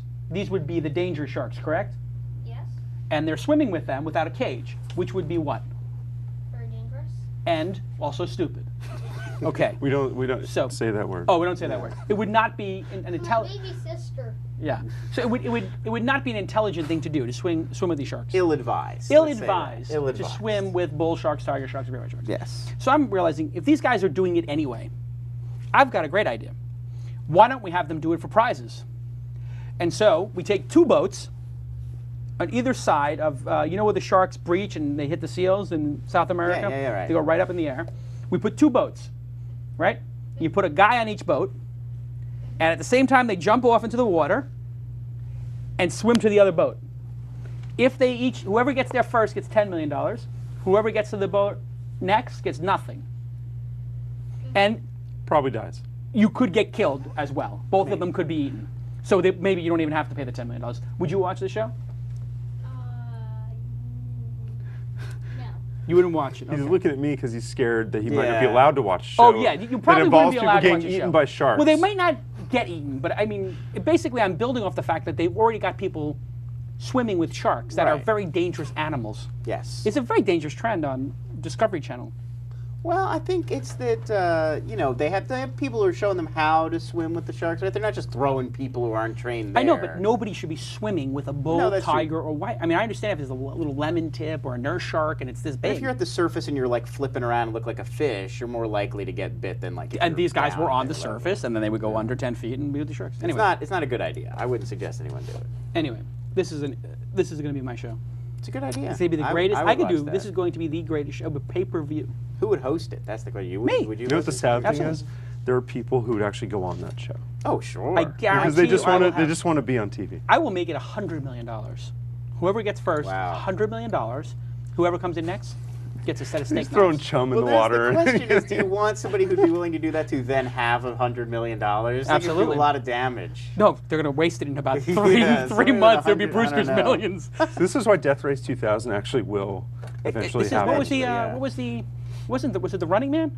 Yeah, there's Running Man. Yeah, Well, Running Running Man. It's Man is with basically Running- criminals. Rollerball was the one where Ah. it's like you could get killed, but you make a lot of money, and it's the big sport. Anyway, Running shark Man, to yeah. shark. Sharks do the funniest things. We've got all kinds. Go fish. Cougar Week. all kinds of Go great fish names is from the audience here. Yeah. Go fish. Go fish is a good Go name. fish. Go That's a fish good name food. for There you go. All right, think so you got Lon is here something. with the news. Lon, tell us. Whoa. Big news. Music. Big news. Wow. Oh. Oh, Abrupt. abrupt. that time. Oof. It must be a breaking story. Go ahead, Lon. There is breaking news since the show started. Uh-oh. Microsoft CFO Chris Liddell is leaving the company at the end of 2009. Oh, nice guy. I met him. He will be replaced by Peter Klein. He is apparently looking to become a CEO, looking into opportunities in private equity. He joined Microsoft in 2005. He's an Australian guy. Yes, Or no, New Zealand. Australian or New Zealand? somewhere down there. I met him. Nice guy. I had him over for coffee here. We have a couple mutual friends, and this kind of things happen. Yeah. They want to go do different things. Absolutely. Just thought I'd mention it because it actually has happened in the last hour since you guys were Yeah. hosting. I don't know what to take from it. Too soon for you. But you get my initial reaction. Nice guy, smart guy, and he's a product guy. So, and Microsoft I think doing great things. I think they're going through a renaissance right now. Every time you have the management change a bunch, Ray Ozzie coming in, Bill Gates going out, Steve Ballmer stepping up, Bill Gates going out, that's good. You know, change is good. Fresh set of eyes on everything. Yeah. You competed against Microsoft, I guess, at Ask, but they weren't really much of a competitor at that point in time. What do you think of they're doing with Bing? I think Very that, Ask-like.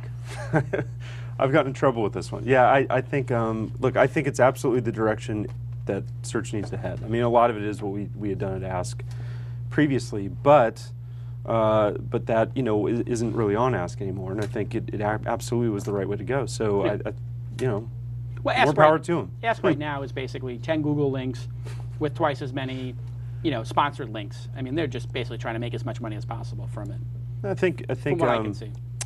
Well, they have a new COO, Doug Leeds, who used to work for me, who's great, and I think he's going to do some good things with the product. Hopefully they can build their own technology. I mean, it's kind of necessary, right, if they're going to do that? Or I think so. yeah. Okay, next story. Or the first story. First real story. First real story. AOL rebranding. AOL has announced a change in their logo. It's now lowercase with a period on the end. Whoa. Other new efforts to clean up the site, reboot the image. It's sort of a, you know, an attempt to make it a little more youthful, a little more modern. So what's next for AOL after it spins off from Time Warner? I mean, this is obviously the first step in a long road of rebranding. This is meaningless. Users, you know, the general populace doesn't care. Right. They don't care about AOL. The brand is very tarnished. Now it has a period on the end. And the lowercase means nothing, the period means nothing. Right. The AOL brand, in fact, means nothing right now.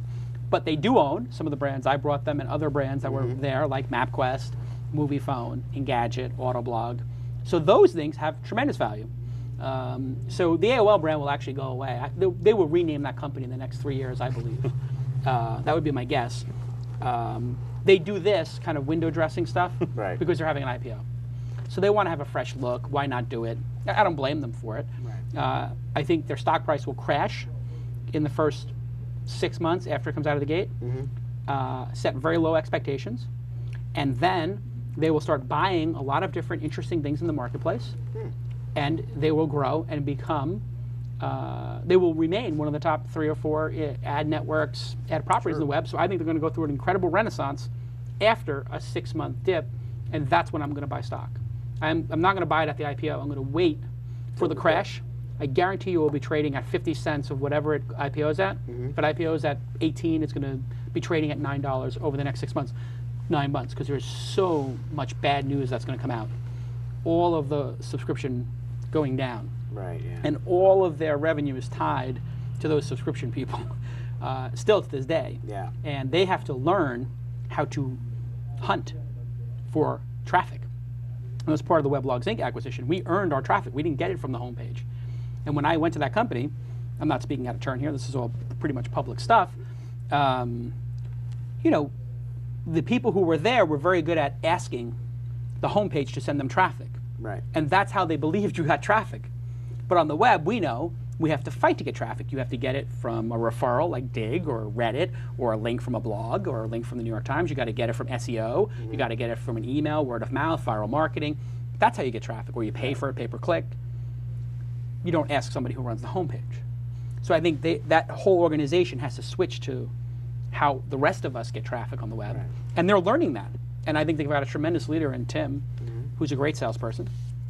So look for the buy it on the dip. So no more mailing people CDs, basically. They haven't done that for years. I mean, the dial-up business they'll sell it to Earthling, I bet. They'll shed themselves of it.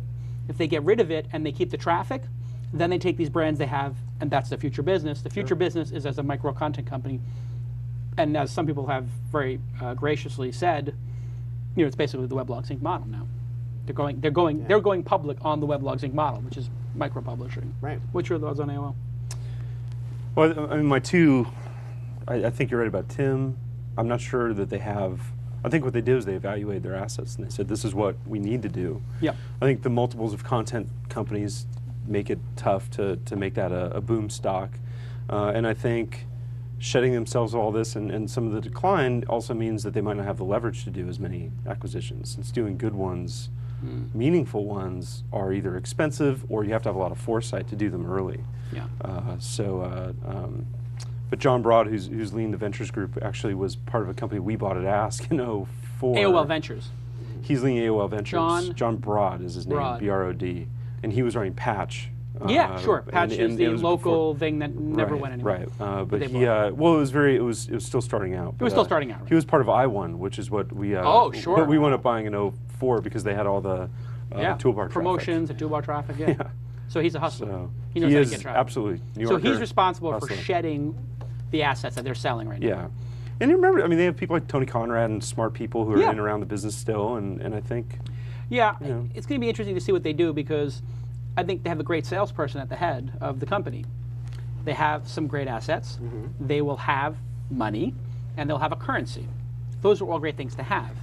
As I said in my interview with Business Insider with Henry Blodgett, what they don't have is a product or editorial visionary person. And every great company out there either is led by a product visionary, somebody who really gets product and rolls up their sleeves and works on every pixel on that screen. That doesn't exist at AOL. That is a dispersed function. There are great product managers there. I've met them. Some of them I hired. But there's no Steve Jobs there. There's no Larry or Sergey. There's no Jerry Yang. There's no Ray Ozzie / Bill Gates. At every company, you either have one person who's a great business head and product head. Apple would be, and Jeff Bezos are the Bezos two is the examples of Bezos. To me. Yeah, I mean, it's interesting. If you talk to entrepreneurs, Bezos versus Steve Jobs, like some of the most successful entrepreneurs I talk to take Bezos over Steve Jobs. Well, I think it's because Apple is all about Apple, and what Jeff has done. I mean, just think about it on his own. Invested in Google, invested in Twitter. Yeah. And he really backs his internal team to push ideas that might not work, for 7-8 years. Or what about S3? I mean, my Kindle, EC2, S3. It's just, I mean, it's incredible. As I've said on this program before, whoever thought the guy who was trying to sell books online would solve the cloud computing problem? Right.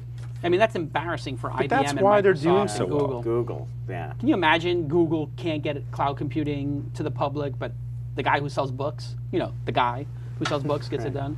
But anyway, that's the biggest problem they have. They do not have a product visionary. That's why I should have been the CEO of AOL. Come on. Come on! What were they thinking? No, they were thinking I'm not going to be leading a public company. I'm not as... Tim is... Tim and I are about the same age. But Tim is a sales guy from Google, and, he's going to work well with Wall Street. And he looks exactly like Peter Gallagher. Yeah. Yeah. So, I mean, he's got eyebrows. he's got that credential for that. But what he doesn't have on his team yet, and he's obviously not a product guy, he doesn't have that product guy who's going to say, or gal who's going to say, let's take MapQuest, and this is 2 generations what it should be. Right. And that's what makes great companies. They haven't had that for a long time. For a long time. And you need a boldness. This is the same problem Yahoo has right now. Right. Carol Bartz, great manager, hardcore, great negotiator, did a good deal with Microsoft, cutting costs. I mean, she's a general, and she curses and all this other nonsense. Hardcore, but she's not going to come up with any great product. Yeah, but even if she did, she doesn't have the money to back it. I mean, this was the real problem with Google Yahoo, right? Was people were saying they shouldn't do the Google Yahoo deal shouldn't be accepted, but without the $500 million of free cash that they were going to get from that, Yahoo couldn't afford to innovate, and I don't think AOL can really either. You kind of have to have that going for you, depending on who the person beginning. is. I mean, if you think about young, the sort of scrappy entrepreneurs, these big companies are not bold enough. They need to have somebody who's done it. Like they would hire you in a heartbeat, but they would not put Evan Williams in charge of something. Because they'd be like, he has never been in a public company. It's almost like there's this huge bias between if you've led a public company or not. And if you haven't led a public company, nobody gives you the chance to do so. I mean, they have with Tim, but he was part of the Google IPO. So I just think they have this bias at these big companies towards. They had Josh from Delicious and Katarina from Flickr at Yahoo, and they had 2 of the greatest product minds out there, and they did not leverage them for 1 additional product. I would have given those guys 3 products and said, go. And that's why I give John Miller credit. He gave me Netscape. I tried to do something with it. We actually made something that was growing the traffic for the first time in Netscape's, in the last 5 years of Netscape. Netscape's traffic was going like this. As the browser penetration went down, we launched, like a dig, news service. It started going like that. Propeller, whatever. They changed the name of it. That was stupid, but anyway, if you have this talent, give them something to do. Give Katerina Yahoo Video and say, go. Go. We will not F with you. Right. We will not fool around with you in your vision of this. So why do you think they don't? Why aren't they bringing someone like that in? Because they're stupid. No, I don't know. Why do you know what I'm talking? Is what I'm talking about correct? I don't think it's about the person. I think you'd be surprised how much Josh and Katerina were given relative to other people. At Yahoo. Yeah, I mean, it's not They that they were. They didn't launch another product. Well, I think what happens is they wind up working on improvements to the thing that was purchased for reasons of trying to validate the purchase. So they're not taking as managers and then off onto other things. But and I don't know. And sometimes it's hard in terms of scaling things. So I think the biggest problem is quarterly earnings, and all engines are focused on that, and the sacrifices those companies wind up making if they don't have the billions in cash that Microsoft has to burn. Yeah. I mean, I don't think MSN even now is profitable. No, Can you imagine? I don't think their web properties have ever been. But if we could have operated to not having to make a profit all those years, sure. What we would have done product-wise beyond what we did, which is still good. So, I don't know. I think there's just a tough thing going on there. So let's let UCLA guy go. Come on. Go ahead, keep going. 2/3 UCLA at this table right now. Nice, I like it. Wow. Let's see, what's that? Fordham. We have a new company in the Deadpool. Oh, who might it be? TWiST. Really? JOOST. TWiST. Are you going to hand me the Deadpool item, or is it none? I don't. Okay. We don't. I don't. The Deadpool got destroyed by Torres and Fondue. The Deadpool has been eaten. So TWiST. Go ahead. TWiST. Adconian Media Group announced today that it has acquired key assets from TWiST, the online video service, putting them officially in the Deadpool. They were a peer-to-peer on-demand video player founded by Kazaa and Skype founders Nicholas Zenstrom and Jonas Fries. TWiST was among the first companies even trying to bring TV shows, studio content online free and legally. They sort of seem to suffer from an inability to get some of the high-profile content. What went wrong? Why no more TWiST? He just said it. They suffered from the inability to get enough of the. High-profile I mean, and this is the thing about Hulu is it's a beautiful website. It's extremely well done, but they own the content. Yeah. And they have it in a very simple one-click format, versus some of the network sites that make you have to navigate through them or download players, and so all the other stuff with Hulu, great television ads and the name and the design, are obviously positives, but the answer is the content. And Juice was just too early in a lot of ways and flew too close with to the sun, so Yeah, premium. If you think about the two competitors, they had Hulu and YouTube. YouTube, friction-free for uploading, for watching, and for bandwidth was free, essentially, because they had Google's bandwidth, which is free. And Juice obviously has to pay for bandwidth, and they had a downloadable client. That was what I was going to say. Friction. I mean, they took them 2 years or something to realize finally, maybe we should get rid of this. Yeah. Download? That was what I was like, going to really? say. That was YouTube the learned that killer. 3 years ago. The you have to actually have a desktop client to watch Juice videos. Is like, well, I tried to download it once. I was like, that's a too nightmare, hard. Yeah. Well, it's interesting that Hulu just they launched a desktop product and they're going back the other way now. Right. So Yeah, if you have critical mass, you can launch that. And yeah, why are they exactly. launching it exactly? They want to have I an think easier I experience. think there's some people, the same reason a lot of people use a TweetDeck or something. I mean, some people want that persistent experience, or it might be there are things that you can do in a player that you can't do online. You can use the remote too. Yeah, use the Control enables you can remote. sit across the room and watch it like you would It's TV. probably good for them also because they have better advertising opportunities in a client. Yeah. You can cache things better, download the ads in Right, the yeah. background. It's a nice. I mean, I have the Hulu desktop, and it's a nice. But it's like having a toolbar. Like a certain certain percentage of your overall user base will get it. 5%. But you can't have that be your only. Yeah. Yeah, I mean, Hulu is just so 2 minutes you're watching, House or whatever. Yeah, it's pretty good. Yeah, you know what? At least they tried. Also, I think they overestimated how important the peer-to-peer technology was to video. Like they just thought, oh my God, Skype, Kazaa, peer-to-peer is so important. Right. And peer-to-peer doesn't mean anything to the consumer. Yeah, I don't care how I'm getting how it Hulu gets or there, YouTube. yeah. It doesn't matter how I get it. It matters what I got. Why do I care? Also, there's security stuff. People are a little weird about opening up their computer for other people. You can watch stuff on Hulu. Nobody's looking at what your computer is looking at. Have you been using torrents in the office?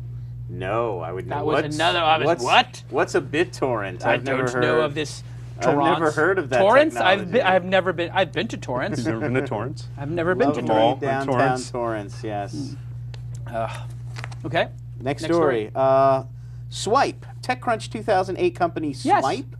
They're going to debut their patented text input technology on the Verizon Samsung Omnia next year. It takes a little bit of time to master the unique form of keyboard shorthand, but many who have used it are evangelical about Swipe's potential to change the way people type on mobile devices.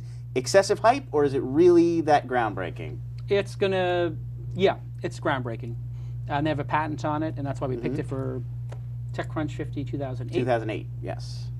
You put your finger on, like on your iPhone pad, and you say, and you go THE, and you take your hand off, and it says the word, and it works. And I've used it, and it works really well. And then when you start getting fast, you're just, and you don't have to take, you're just taking your finger off every, 2 to 7 letters, as opposed to taking your finger off every time. So it's faster than typing. Much faster than typing on that. A BlackBerry, I think BlackBerry is going to be, BlackBerry users are not going to appreciate it as much because they like the tactile feel. Right. iPhone users are going to love it. There must be some licensing thing where they're negotiating with Apple. Right. This will wind up on iPhones if Steve Jobs is smart. Because one of the, I would say the #1 objection to iPhones is the keyboard, lack of keyboard. Like BlackBerry users, for me, it's a non-starter. I can't type as fast. Yeah. And you get emails from me on BlackBerry, they're 3 pages long. Yes. On a BlackBerry. On a Saturday night at 2 a.m. when I'm playing poker. I can poker. confirm that they are long. Yes. So it's cool. It's cool software. Yeah. It's not just hype. Let me take a moment to thank Audible. A little Audible commercial. Audible. Great They're having company. a Thanksgiving promotion. You guys know, 2 days Thanksgiving, and if you want to get a free book, no strings attached. That means no credit card, no fingerprint. Completely free. Completely free. No, literally no strings attached. Go to audible.com/Thanksgiving, and you can tweet that right now. You can come over here. Come on over. You can be on the last part of the show. Yeah. No problem. And there's a special book, The Copper Bracelet, which is available, and TWiST viewers can get the first chapter free and a discount on the whole book. Audible.com/TwistCopper. TWiST Copper. So audible.com/Thanksgiving and audible.com/TwistCopper. Copper.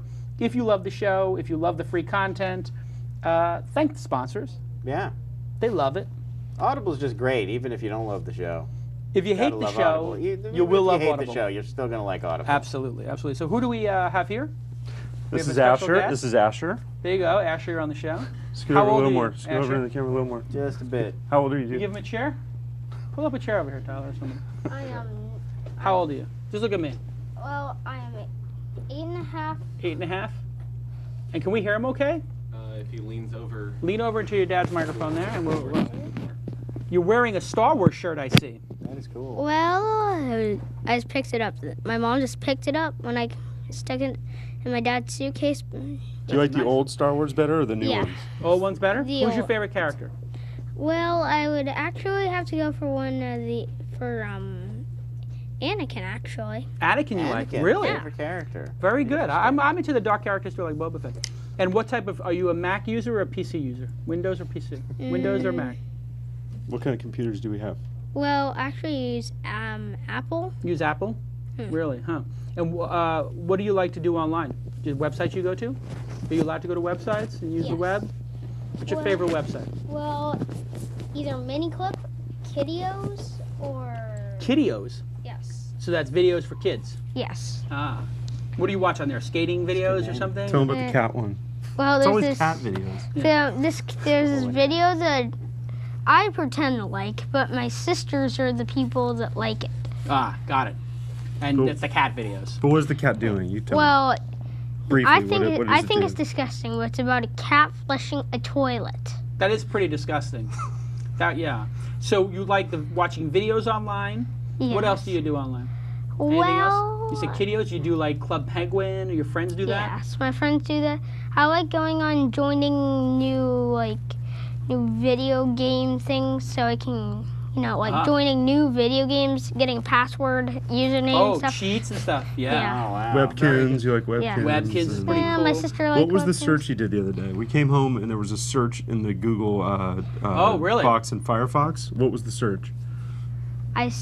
Well, the last Be careful time now. What was the search? If I can remember, the last thing I Googled, if I ever did, the last thing I Googled, if I remember, was are laser tag guns, Right. are laser tag guns Nerf guns too? Are they Nerf guns as well? Yeah. And so you went to Can Mahalo they- and asked that they both- question. That's fantastic. Can they both be the same He's thing? still not I sure he's asked. allowed to say Yeah. that he used Google. Right. No, you can say you used I it. know. I went In on- fact, Josh Schachter of Delicious is still in shock from him, jumping all over Google at the lobby. What grade are you in now? Third. Third grade, huh? And do people in your school have phones yet? Are they allowed to have phones? No, but I have one. It doesn't have email or I can't call anybody. Has none of that. So you have like an old phone that doesn't work. You have a well, brick. actually, it's an iPhone. You can touch. It works. It just doesn't have The any service. communication. Right. So it's useless. Well, games. No, you play the games on it. Correct. Yeah. And movies. Movies And movies. and songs. Doodle Jump. You could play Doodle Jump Yeah. on Doodle it. Jump, I have Google. You have I Doodle love Jump. Doodle Doodle Jump. Jump's Doodle Jump amazing. is That's the awesome. bomb. I'm not very good at it. Nobody Well, is. I do have that thing where you can check scores on teams like baseball scores. Yeah, ESPN or whatever. Yeah. And so, what's the big ask for Christmas? Is there a big ask for Christmas? What are you thinking? On a technology basis, what are you hoping for? You hoping for a Droid Well, phone? if I did What are you hoping get- for? The iMac? If I had, I would actually go for a video game. A video game? Which one? And what Wait. system do you use? So, Beatles. Oh, I'm a Beatles really big Rock Beatles Band. fan. Beatles Really? Rock Band. Beatles you go. Rock I'm Band. going for Really? Beatles Rock Band. That's Hard what day. I want All for he the listens to holidays. is the Beatles. Really? Oh. Old school Beatles are good. What's your favorite Beatles album? White Album? Sgt. Pepper's? Yes. Sgt. Pepper's? And Yep. then I also like the Rolling Stones. They're pretty good. Nice. Rolling Stones. Kids got taste. Kids got good taste, yeah. Kids got I was about good to taste. say. No And Miley the, Cyrus? No. No, Okay. really? Rihanna? No? Not so Wait, much? let me think. High School what else Musical? do No. Rolling There's Stones? some songs. But generally speaking, Rolling Stones over High School Musical. Yes. Okay, there is hope for The society. Grateful Yeah, Dead. that's good. We Never have- We forget accomplished the that here Grateful today. Dead. Oh, the Grateful, Grateful Dead, Dead, really? there you go. Oh, Ripple, look at this guy. Very nice. You gonna go on tour with the Dead? You know your No. dad followed the Dead for about 3 years. You ask him about that when you're older. Okay. I already know. Let's do the final story. Final story, let's see. This has been a good show. Yeah. Do you like the show? Yes. Your dad's pretty famous, you know. You should be very proud of your dad. He's very famous in the internet world. He doesn't believe that. You don't believe that? No. Dad ran a public company. It's a big deal. That's a very big deal. Trust me, your dad, he's cooler. He'll never believe that. I'm telling you right now, your dad is more successful and cooler than 99% of your friends. Most of your friends' dads, losers compared to your dad. Don't tell him I said so. But they really have accomplished very little compared to your dad. He's done a lot. My dad works on Tyler's teeth. That's something, right? Yeah, that counts for something. Look at those teeth. Huh? Beautiful Well, smile. Beautiful smile. Yeah. Yeah. I have to say, did a filling yesterday. Didn't even use Novocaine. It was awesome. Really? Awesome. God, the guy knows what he's Way doing. in the back. No, but too. interestingly enough, Tyler goes to your dad as a dentist. You don't. Yes. I go to the same office, but I go to a different. I go to a different dentist. I think he said he would feel weird about it because Really? you don't want to hurt your kid. You feel like you wouldn't be doing what he needs to do because he'd be afraid of. Really? I think so. I think that's his argument. All right. Well, that's another 6 months in therapy for you. Yeah, there you go. Okay, last Fix story. my teeth. Last story. eBay has announced that its iPhone app and mobile website are on track to sell more than $500 million worth of goods by the end of 2009. Additionally, the company claims that the value of goods sold on eBay is growing at a double-digit rate each month, and that one item is purchased every 2 seconds from a mobile eBay site. Okay. So is this as impressive as it sounds, or is it just that they're cannibalizing their main website's traffic? No, this could be additive. There's a limited amount of money that everybody has to spend, but you do spend money when you're not at your computer. So maybe when people are supposedly going shopping, they're sitting at a cafe buying something. See, I think the real appeal would be for tracking bids. Like you put in Sure. a bid, and then you want to keep up with That it could be all what day happens. while This could you're be a on the dual go. use kind of situation. That's They what could I be think, extending yeah. the experience. Either way, Mhm. good for eBay, because I mean, they have to create the excitement about auctions again. Yeah. They've lost the excitement in that service. The whole idea of fighting to get something unique, and it just feels like, I think the buy it now ruined eBay.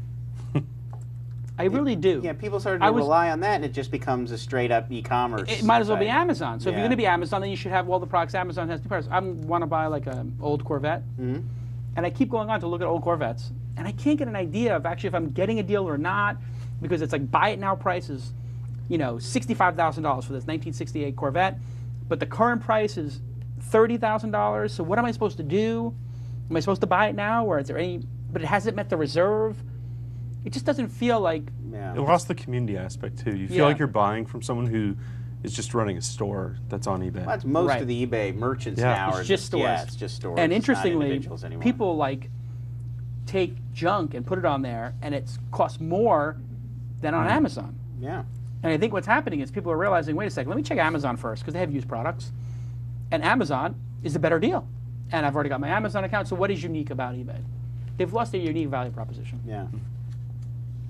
It's a great company, though. They have high margins. What they should really do, I think, is cut the cost structure in that business. Just keep cutting, increasing the margin. Take all that margin and then build another, you know, try to build another business. Because they have all that margin. And that's what, you know, they had the communications with Skype, you know, and try to build another business. You have massive cash flow. They make billions of dollars a year in profit. You were talking before, you have cash flow. They bought these different things that actually have value. Stumble upon good products, didn't really go anywhere with them. Skype, great product. Why don't they just keep sucking all the money out of that business and invest, and make eBay into Yahoo? You know, why not? Try something. What are you supposed to do? Just, I mean, they could cut. First time in media this year, someone said someone should try to be more like Yahoo. More like Yahoo. Well, whatever. I mean, try to be what Yahoo should have become.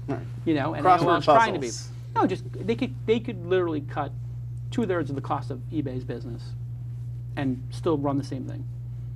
Just like Google could cut a lot of costs, but they don't because they're trying to build new businesses. Google launches a new product every 2 weeks? Something like that. It's crazy. There's got to be 25 launches a year. It's insane. You can't even keep up. Honestly, What were the last I have three to products? skip over. I have to skip over new Google products sometimes. It's like, oh, every week. And I what were need the to last talk three about products that eBay launched? Exactly. I don't know. There's no innovation culture there. I guess it would be the mobile eBay. If this is They have what a this new is how iPhone I app. They tell have if a I'm new Deals iPhone app today. Absolutely. That's new. Well, that would be good. The way I can tell if a company is going to do well or not is the innovation culture. Are they releasing innovative stuff on a regular basis? And if you look at Mahalo, we try to do innovative stuff all the time. Your roadmap for Clicker has innovative stuff every every 2 months? Right now it's every week because we Every just week, launched. right? Okay, but eventually you'll have something drop. Because Yeah. I tell my people, we got to have something drop every 6 weeks. If we don't have something drop every 6 weeks, people lose interest. People think it's a dying company. eBay, AOL, the list goes on and on. Yahoo, not launching innovative stuff. I mean, it's so clear in the technology industry. You have to have a product-driven, innovative culture, or you will lose. And it's not because that alone will make you lose. It's because the most competitive companies have that. How are you going to compete with Steve Jobs, Jeff Bezos, Larry and Sergey? I mean, you have these killers out there with unlimited, Microsoft still a killer, unlimited resources, innovating day in and day out. These other I don't companies. think you can talk them into it though. I just think you either do or don't have someone running it who gets that. Right. And it's either in them or it's not. If And you're not having a meeting every week saying, what's new? What do you have? Come up with an idea. Yeah. Then you should not be in the technology business. And it's hard to adapt. You to should be that, managing especially a if you're mutual coming in fund. from another industry. I think that relentlessness of, okay, now what next? What next? What next? And I mean, at some point, everybody's tempted to say, all right, we should take a break and look at what we have No. and fix the things we have. No, that's when you die. Yeah. You stop running, you die in this business. It's like Wile E. Coyote with the, you have that powder keg of TNT, and the cork comes out. You ever see that cartoon? Cork comes out and they light it. That's what being in our industry is like. Your dad's running with a big thing of TNT and it's lit, and he's got to run. That's why he's got to work late sometimes. That's why he's got to get on the With planes. dynamite. It's like dynamite. If he doesn't keep running, that's going to catch up. Yeah, I've seen those. You've seen those. That's what life is like when you be CEO. What do you want to be when you grow up? CEO? Well, not exactly sure. That's a Wait, good you're answer, in third actually. grade and you're not sure what you're going to be when you grow up? That's okay. NBA? Thinking I NBA? am basketball's interested in basketball, Hmm. but I don't think so. What's your favorite team? What? What's your favorite team in the NBA? Warriors? Golden State Golden Warriors. State Warriors. We're hardcore. Really? Yeah. How'd we do against the Knicks the other night? Oh, we won, didn't we? Yeah. That was awesome. Yeah. Don't give yourselves too much credit. Warriors not doing. Who you have? Steven Jackson? No, we just traded him. Oh, is he traded? Yeah. Where But did he go? he does have a Steven Jackson jersey on his Where did wall. Steven so we don't know Jackson what to do. eBay. We might eBay that. Steven Jackson's He on was eBay? traded to the Charlotte Bobcats because he doesn't wanted to wanna- be traded to a winner. Yeah. And we were mad at him for Right, so we wanting put to him be on the traded. worst So we team in the gave league. him to the Bobcats. And who did you get in return? Two guys that we got Radmanovich, who's on the Lakers, and Raja Bell, who's 48 years old. Roger. Wow. But it was Fantastic. I know, addition. you It just was wanted to addition get by him out. subtraction. Nelly couldn't, Absolutely. Yeah, absolutely. Yeah. He was a malcontent. Yeah. The reason I'm wearing the orange shirt tonight is because obviously I'm going to see my Knicks play the Lakers. Oh, really? Well, That should be good. well, no. The one good thing about it for you guys is you have the 6'10" Italian guy. Yes. Who's the best three-point shooter Absolutely. in the league. He's unbelievable. But you have Denaro. nothing else. Gallinari. Tino Gallinari. It's incredible. He's got some moves. The kid's got major upside. Great shooter. We're trading Eddie Curry. For Eddie Curry. Trading to the Bobcats. Yeah.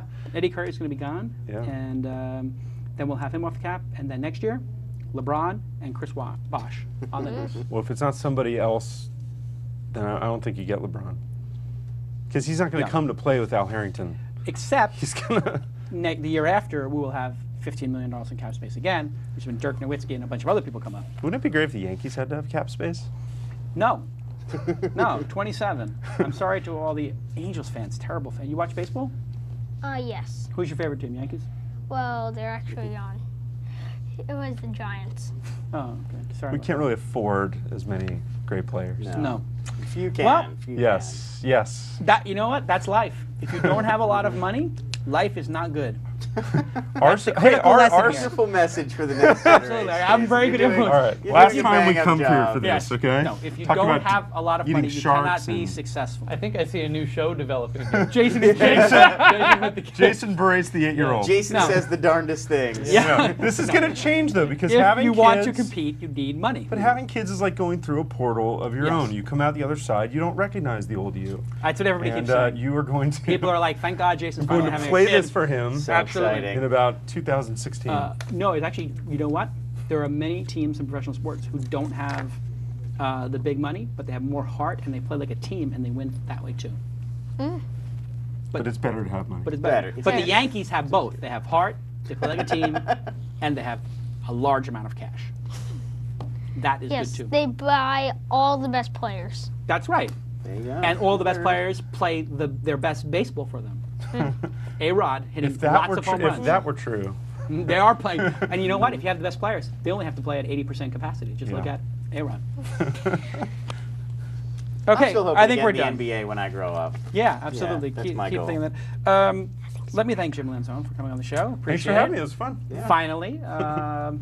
And thank you to Alex and Tyler. Tyler, amazingly. Tyler's what's kind wrong- of quiet today. I was about to say, no insights from Tyler today. Yeah. No What's insights wrong? from Tyler? Zero. Is it I zero? had one. That's a 0.0 That is insights. a first in TWiST history. It is 0.0 I had one insights. little insight during the show here. I saw you raised your hand during the Yeah. AOL That's period right. You It was- told me. story. Yeah, that's right. It There was an during- inside AOL. I was Really? glad It was wanna during interrupt. AOL.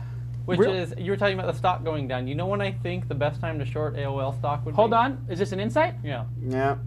Theme. Do you see that shot? Show the shot again. Let me Yeah, see. I saw that. You know where that is? No. Put it Roll, up again. roll Let's it see one if more time, Alex. Roll it one more time. What city is that? It's hard to remember. Did you see that opera house there with all the weird Yes, roof? I know what that is. It's far Sydney away. Opera House? That's the Sydney Opera House. good Very job. good. See? Yeah. Excellent. Private school's paying off. Where Private in the world schools is paying. Carmen San Diego playing? Absolutely. All that, So that finally. is at the top of the Bay Bridge, and that's Tyler and I in very silly hats. silly hats. Oh, and that's you? dorky. That's us. Oh, in I know it was dorky. him. It's both of us in dorky outfits, and we climbed the Bay Bridge together. and We took a picture at the top, and every time as an insight, we play his jingle. So go ahead. What's the So insight? the Best time to buy? AOL. No, best time to short it. Best time Best to time to short short AOL it. stock. How many people are going to go home for Thanksgiving, realize that their grandmother or aunt is on AOL still, and say, "Oh, you've got to we got to fix this year. I'll come back for Christmas. I'll get you off of AOL. We'll get you off. Put you on DSL. I think AOL every year, November to December, loses a lot of subscribers. New computers come to the house. Yes. New internet connections. Doesn't get the AOL on them. Yeah. No That's AOL. very astute, because that is actually what happened with my grandparents maybe 2 years ago, as my uncle came in from out of town on the holidays. Put the Was DSL like, what in. are you guys doing? Verizon. DSL instead. Yeah. Now they have. Well, I'll order it for the house. When I come on Christmas, I set it up. Yeah. So short AOL in the new year. November to December.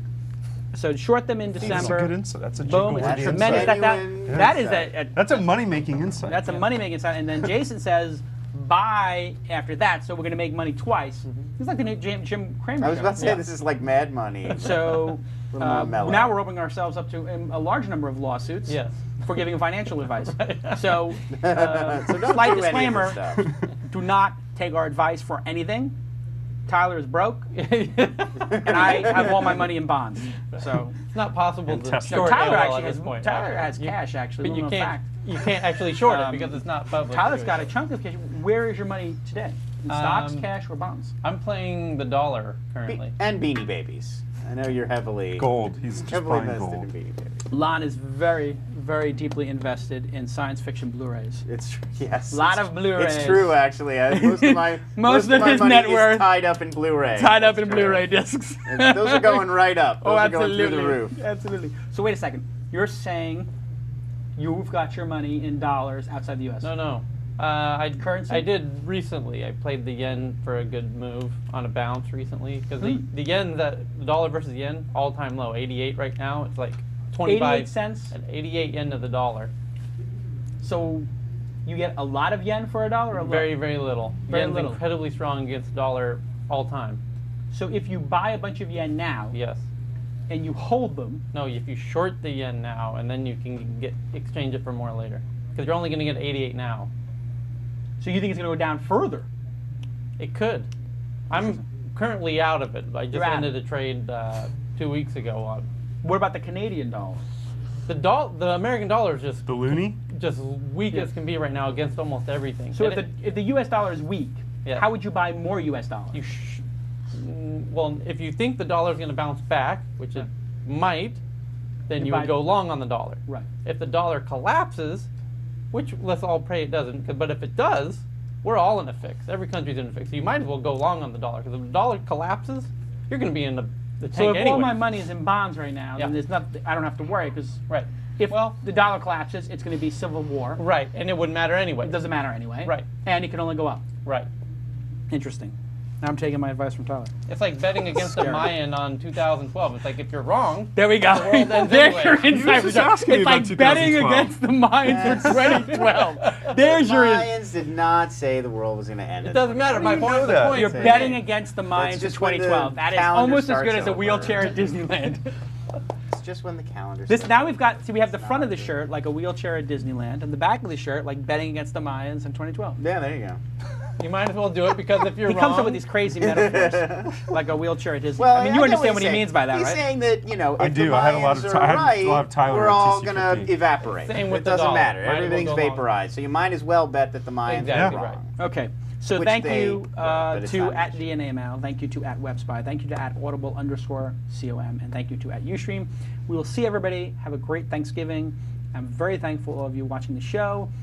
If you have a question that you want to have asked, you send an email to contact@thisweekinstartups.com. If you want to be on Ask Jason, you send an email about what you want to pitch to contact@thisweekinstartups. If you have currency trades or other nonsense that you want to do, Tyler's at Steep Decline on Twitter. I'm not joking. And his email is tyler@mahalo. If you have Blu-ray DVDs you want to trade, it's at Lons, Lons. On Twitter. On Twitter, you can trade. What are you trading now? It's Omega Man or something? Omega Man's really overrated. in Why my would anybody get opinion. Omega Man on Blu-ray? Yeah, I don't know. What are you going to do? You're It's going to a- see you're gonna see those robes? Yeah, it's a really kind of ugly, oversaturated 70s. And the sets look terrible. Yeah, It's so not- obviously a set. It's not a great movie. That and Soylent Green, both. They sort of They look have so fake. moments, but they're not. Yeah, it's really Technicolor, cartoonish. Not so great. The sets look so terrible that yeah, very on, cheap productions. on a VHS tape it looks like a set. On a DVD, it looks horrible. And on a Blu-ray, you're gonna Yeah, it's going to be so crisp. You're really going to be able to see the painted cheesiness rocks and the matte paintings. Yeah. And everything. Yeah, it's not. All right, we'll see everybody on the next This Week in Startups. With this